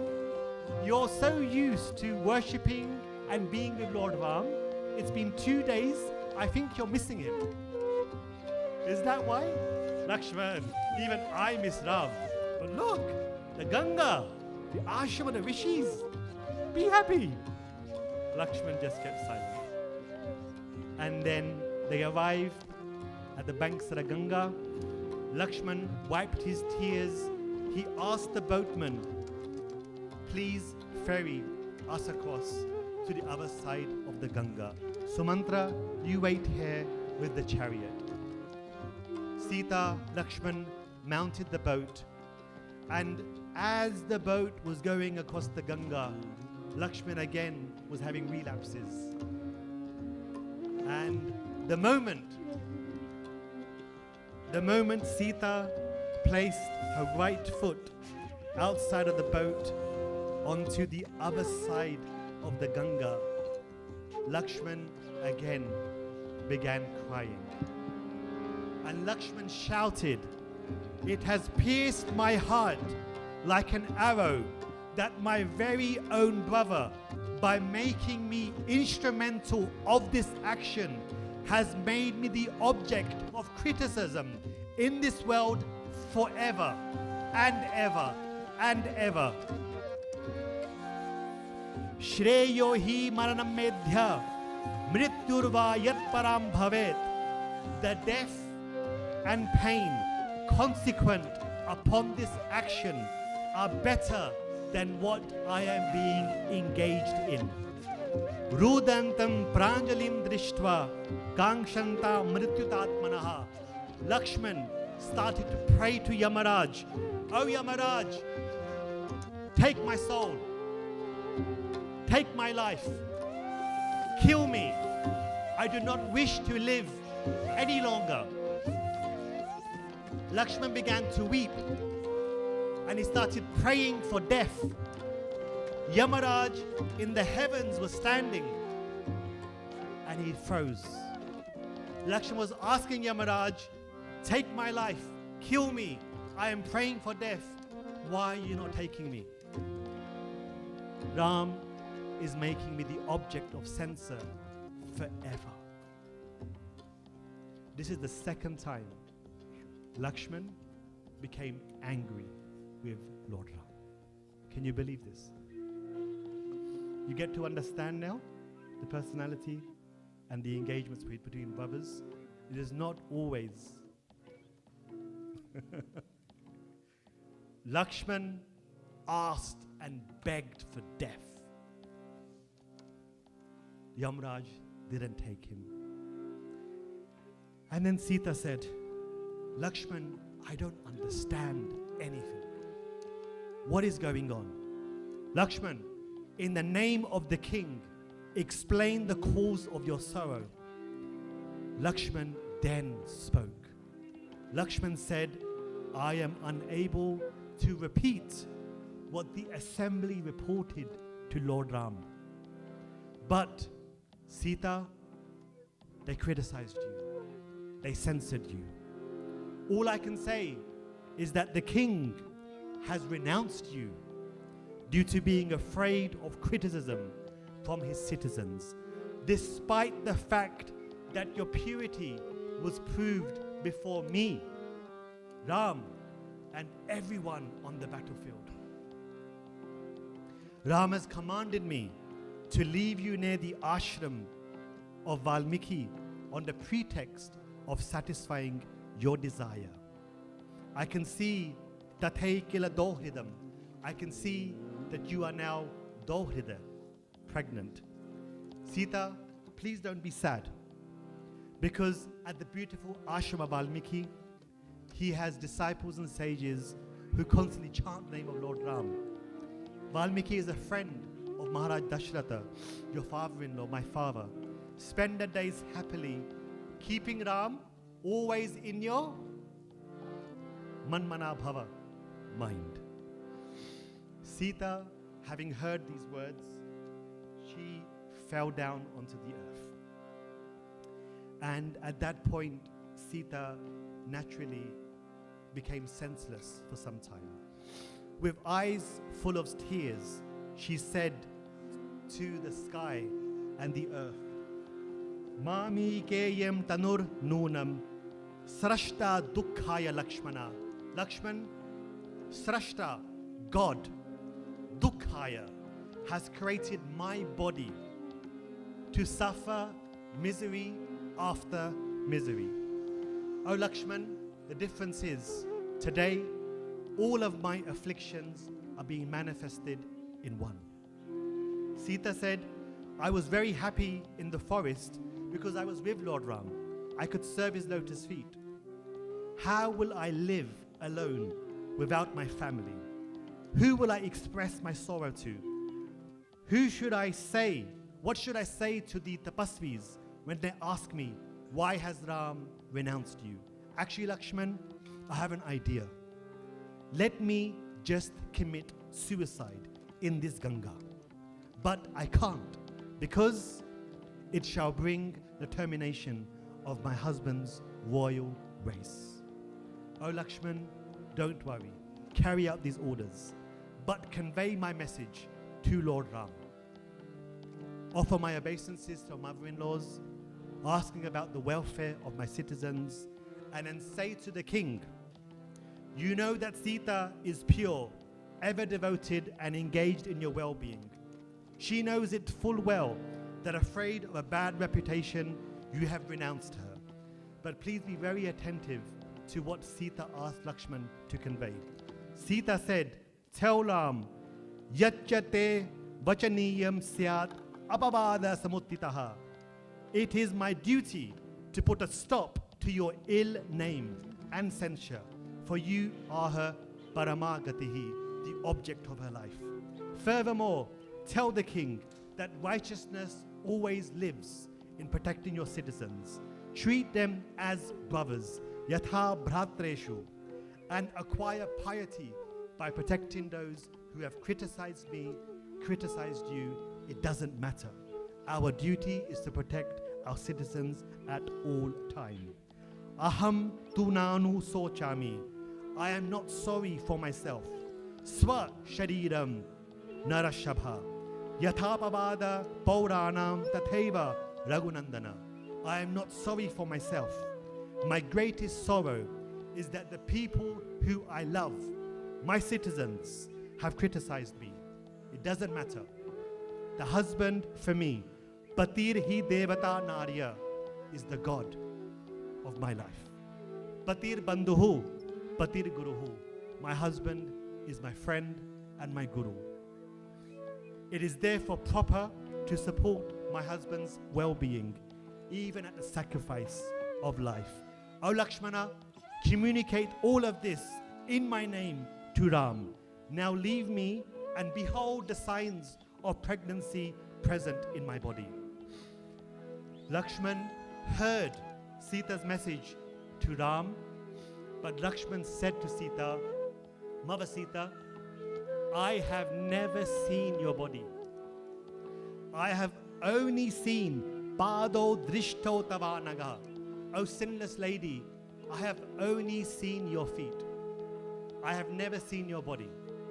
I am not able to raise my eyes to see the signs of pregnancy that you are asking me to look at. Sita was thinking, it is the last time I'm going to see Lakshman, so at least Lakshman should see that I am pregnant with his nephews. Lakshman had never seen Sita. Do you remember the time? This is one of my favorite verses. Do you remember when Sita was on the Pushpa Viman and she threw her ornaments down? And Hanuman and Sugriva, they found the ornaments. They showed to Lord Ram, is this Sita ornaments? Lord Ram said to Lakshman, Lakshman, do you recognize these ornaments? Please respond with me. Lakshman's great, beautiful verse. He said, Naham janami, Keyure, Naham janami, Kundale, Nupure, Bhijanami, Nityam Charana Vivandanat. Ram, I don't recognize her earrings or her bracelets.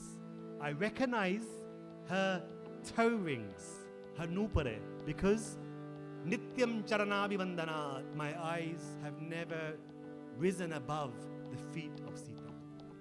To this day, Lakshman said to Sita, I cannot look above. Sita then departed. Lakshman mounted the boat, and as he left for the first time on the horizon, Lakshman cast his eyes back and he just saw the outline of Sita as they both separated from a distance. Sita began once again crying and lamenting. At that point, some children were playing nearby, and they went and told Maharishi Valmiki that there is a lady who looks just like Lakshmi and she is crying. Please go and help her. Valmiki perceived everything by virtue of his power and quickly went to the spot where Sita was weeping and crying. Then he said to Sita, having approached her, I know you are innocent and chaste, for I am conscious of all of the incidents in all of the three worlds. Our tapasvis, our ascetics will take care of you as a vatsam palayishyanti nityashaha, as a daughter. Please accept me as your father. I now adopt you as my daughter. In this way, Valmiki Rishi explains, Yatha swagriham abhyetya. Please accept my ashram as your own home. In this way, Maharishi Valmiki, who was able to perceive everything in the three worlds, he was able to enter the hearts and the minds of every character of the Ramayana, which is how he wrote 100 stories, 24,000 verses in the Ramayana. That was Maharishi Valmiki, the new father adopted of Sita. Sita then returned. Sita then went to Valmiki's ashram. He handed her over to the female tapasvis, who then looked after Sita as a daughter. And when Lakshman had returned to the chariot where Sumantra was waiting on the other sides of the banks of the Ganga, beside the river Gomati, he said to Sumantra, why has this happened? And the Sumantra explained, once upon a time, Sumantra was the charioteer of Dashrath. He said, I took Dashrath to the ashram of Vashishta. And at the ashram, Maharishi Durvasa was there. And Dashrath asked Maharishi Durvasa, please tell me about the future of Lord Ram. And then Maharishi Durvasa explained that many, many years ago, when Lord Vishnu was in battle with the Asuras, the wife of Maharishi Brigu gave shelter to the Asuras. And Lord Vishnu, having become upset with the wife of Maharishi Brigu, he used the Sudarshan Chakra and severed the head of Maharishi Brigu's wife. At that time, Maharishi Brigu cursed Lord Vishnu, saying, in the same way that you have cut off the head of my wife, you will be incarnated on earth and you will forever be separated from your wife. Therefore, Lakshman, don't be disappointed. Ram and Sita are purely fulfilling the curse of Maharishi Brigu. Many, many times Sita and Ram were separated, but they came back together at least 3 different occasions. But this time, the curse was fully fulfilled, and that is why Lord Ram separated from Sita. But there is another reason also why this was very important. Like we know in the Bhagavatam, there are many Asuras who Lord Krishna liberated. Similarly, in the Ramayana, there is a group of Asuras who are actually even more powerful than Ravan, and their names are Suranaka. Madhvacharya explains that there was a powerful group of Asuras by the name of the Suranaka, very similar to Surpanaka. And as you know, Surpanaka was the one who really got things going when she asked Ravan, you need to do this.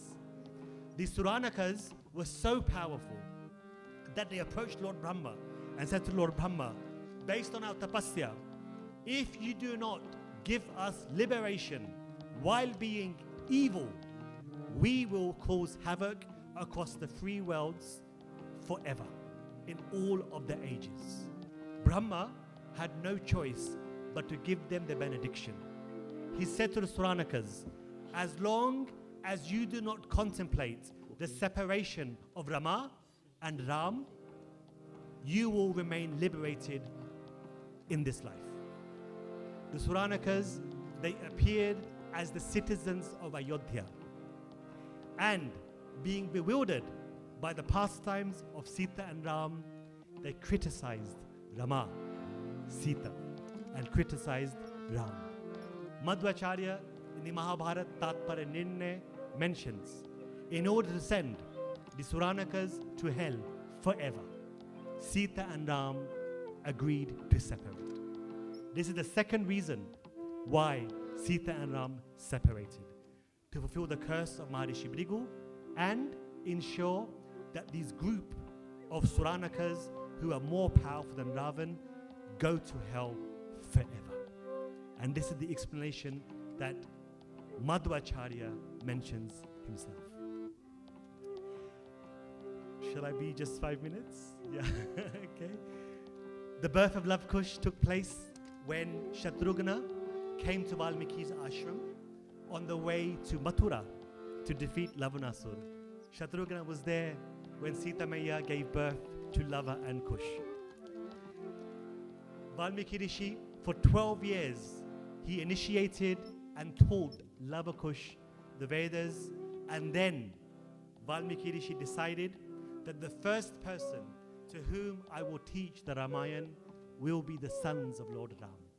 So the first students of the Ramayana were Lava Kush.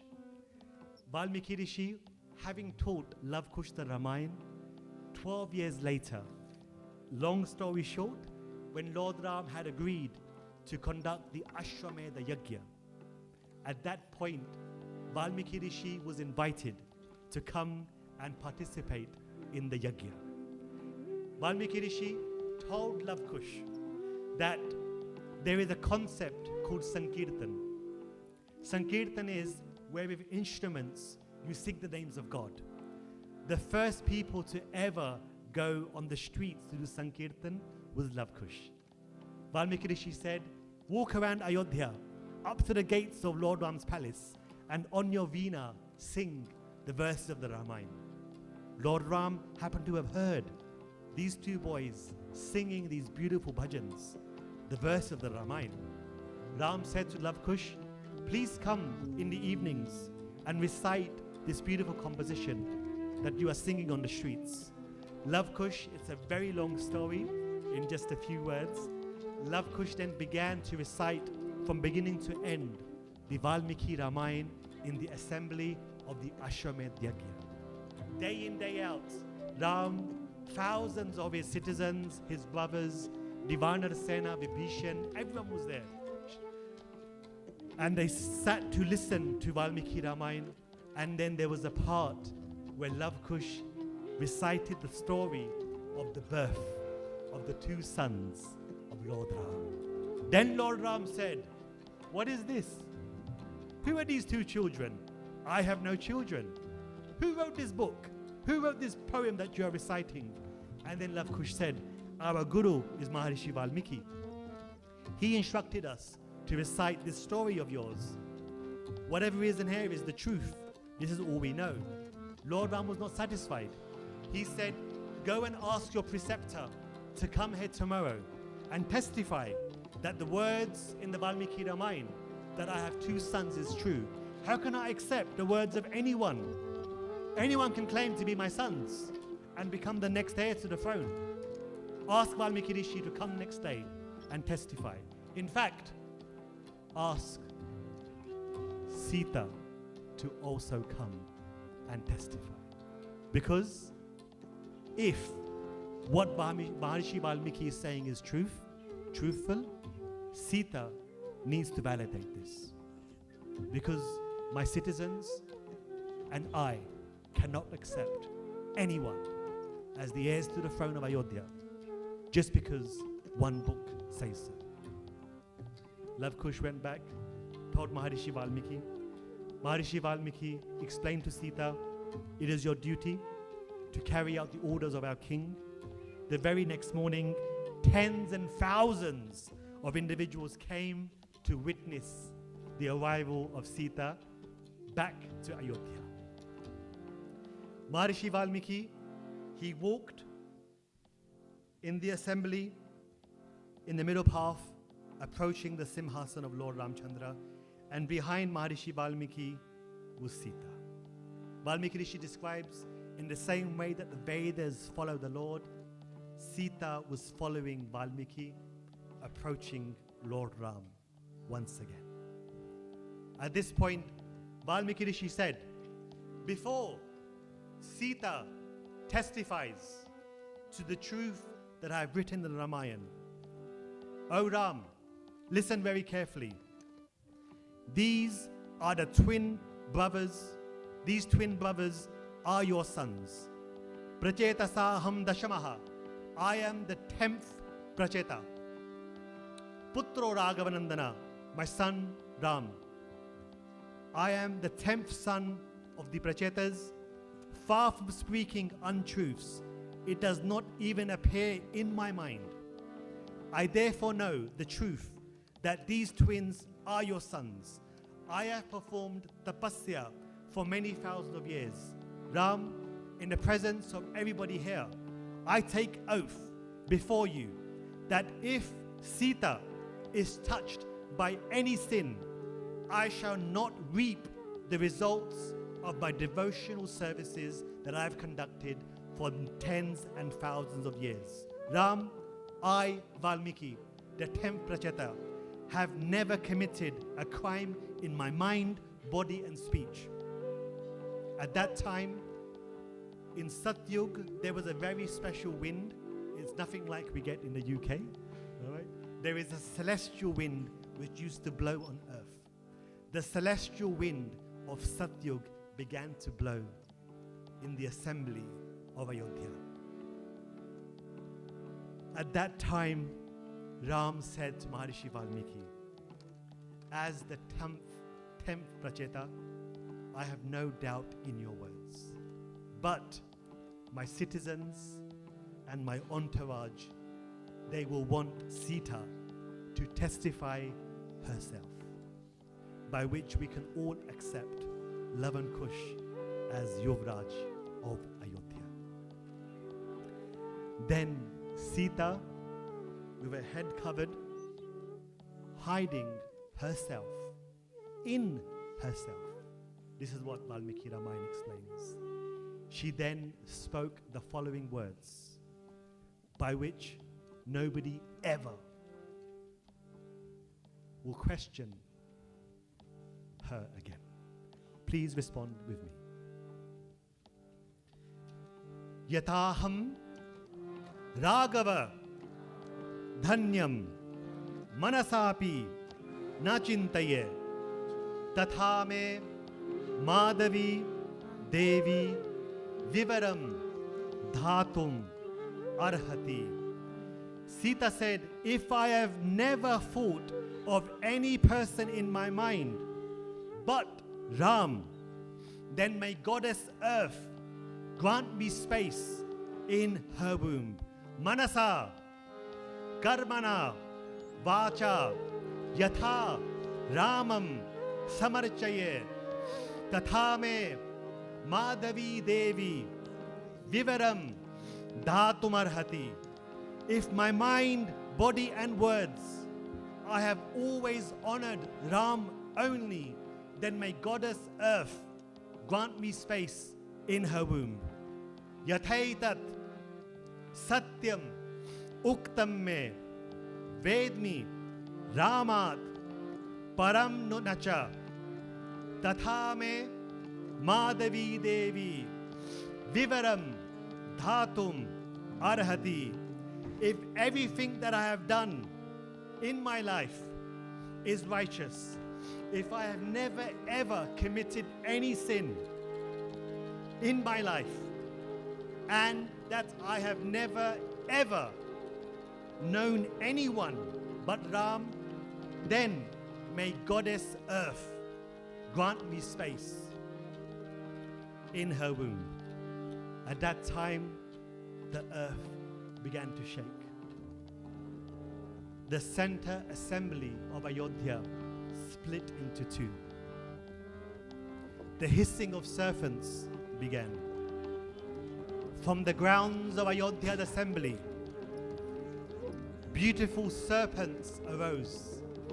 On the heads of the Nagas was a jeweled ornamental throne, upon which was seated the personification of purity, Bhumima, Bhumi Devi, Mother Earth. And she stretched her arms out in front of Sita. She embraced Sita and she pulled her towards her and she sat her on the right hand side of this beautiful throne. Sita then, looking down with a faint smile, started to look at the feet of Lord Ram, and then,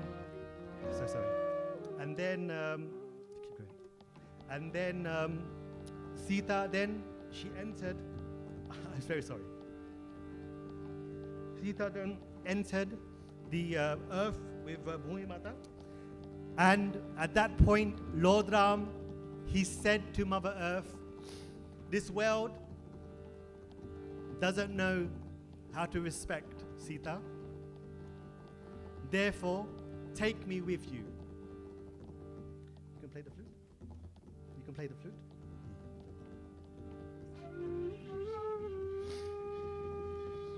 And then Lord Ram mentioned to Bhumi Mata that at this point,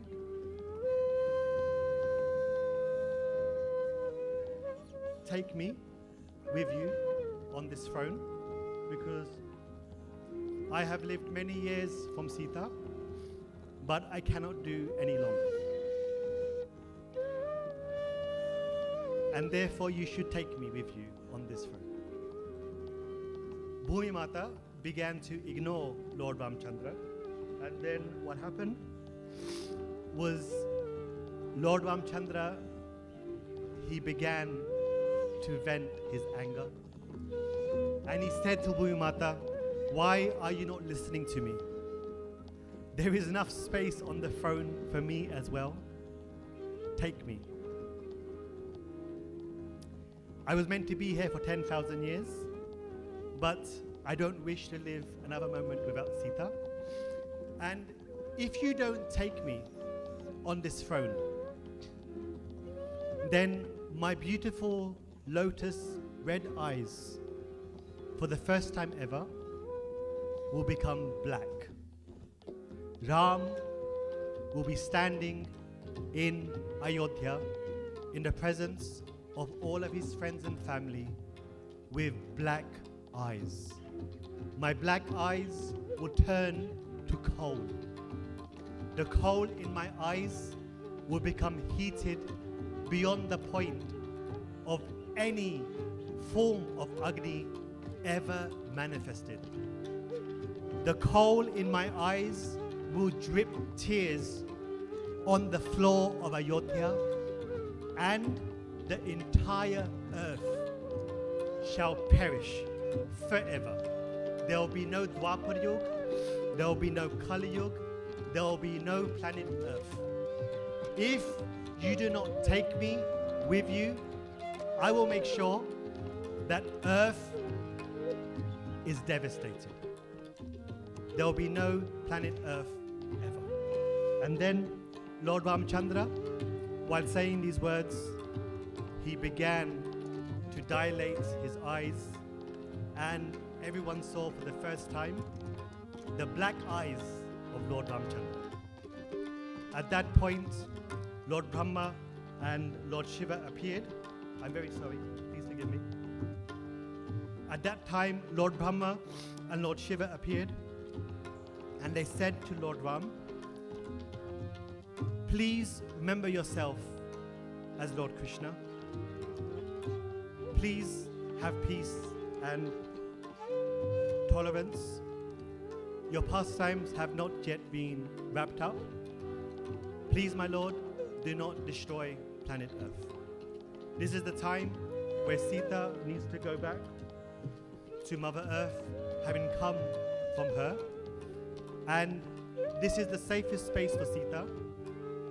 Nobody else will ever question or criticize her purity, because Mother Earth, who is the personification of righteousness, has now accepted Sita.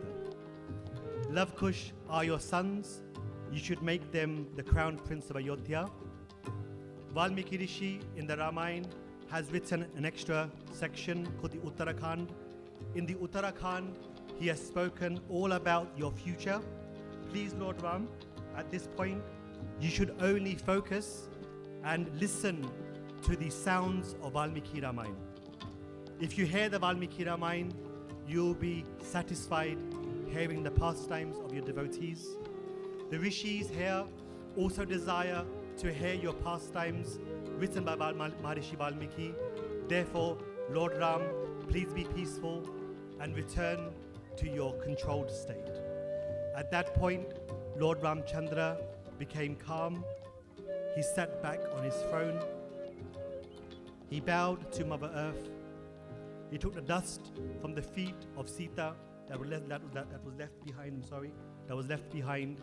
And at that point, Lord Ramchandra then announced to the assembly that because my devotees wish to hear the Uttarakhand, my later pastimes that Valmiki Rishi has written in advance, therefore I will not fulfill my desire that I spoke of earlier.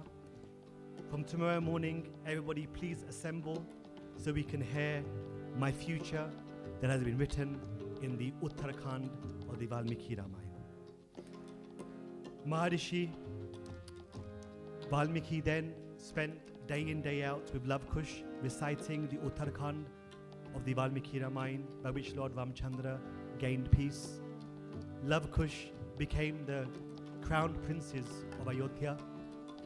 And Madhvacharya explains something really beautiful by which we can end today's katha.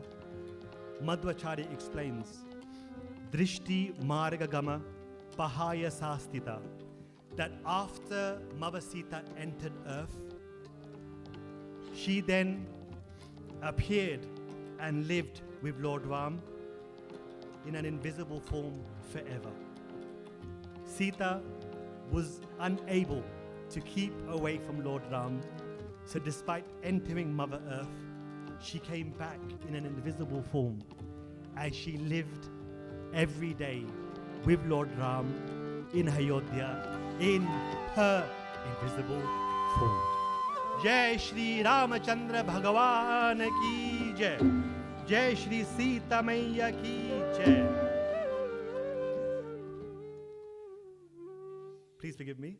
This is a very difficult part of the Ramayana, and I don't have the ability to explain this well enough. So I'm very sorry if I didn't do a good job. I hope you all enjoyed the Ramayana Katha.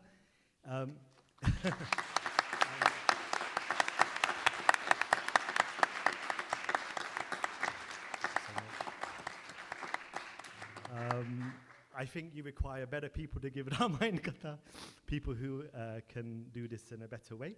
But I've done my very best to share the intricate detail between Rama and Sita. And all I can say to you is that the Ramayana is a very, very powerful scripture, and it's something which continues in the Mahabharata. In the Mahabharata, all those individuals that formed small services took larger services, and those that took larger services then took small services. For example, Lakshman became Balaram, Angad became Abhimanyu, Sugriva became Karna, and Bali became Arjun. And in this way, the Mahabharata is very deeply connected together. I'm really delighted to say that we won't have many sorrowful kathas going forward. We'll be doing a Mahabharata Katha in Bank Holiday of May. I invite all of you to come. It will be a very unique Katha where over 2 days we'll be spending directly speaking from Vyasa's Mahabharata. And the only commentator on the Mahabharata of 100,000 verses is Shripad Madhva Acharya. So we'll also be paraphrasing the commentary, the first ever commentary written on the Mahabharata in the words of Madhva Acharya called the Mahabharata Tatpara Nirnay.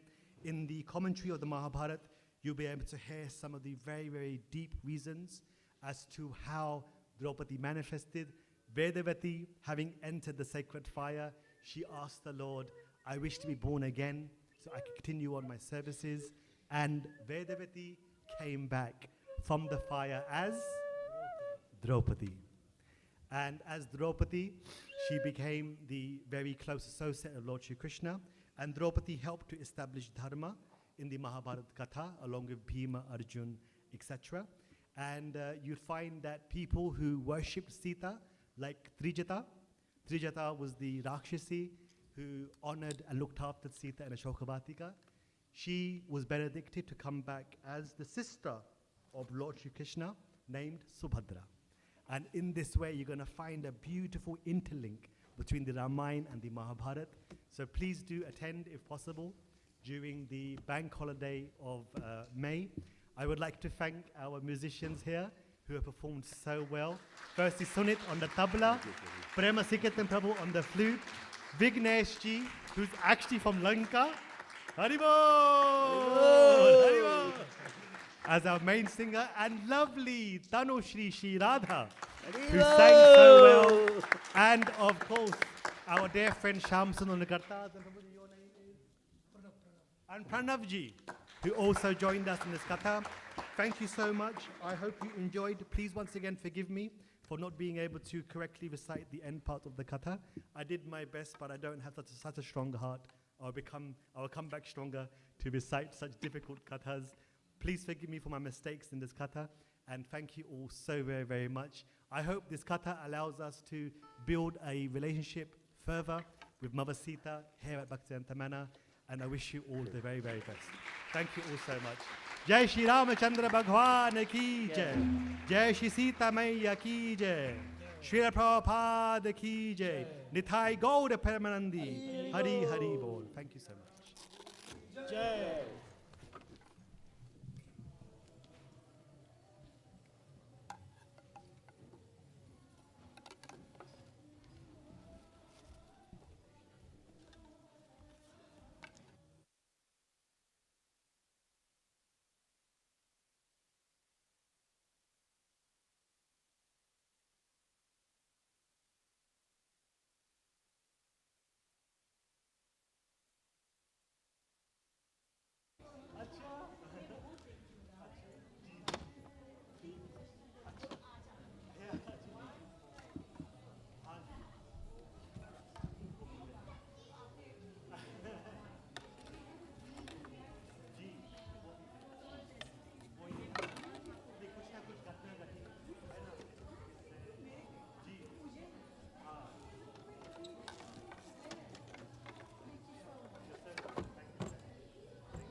Can you switch the sound off?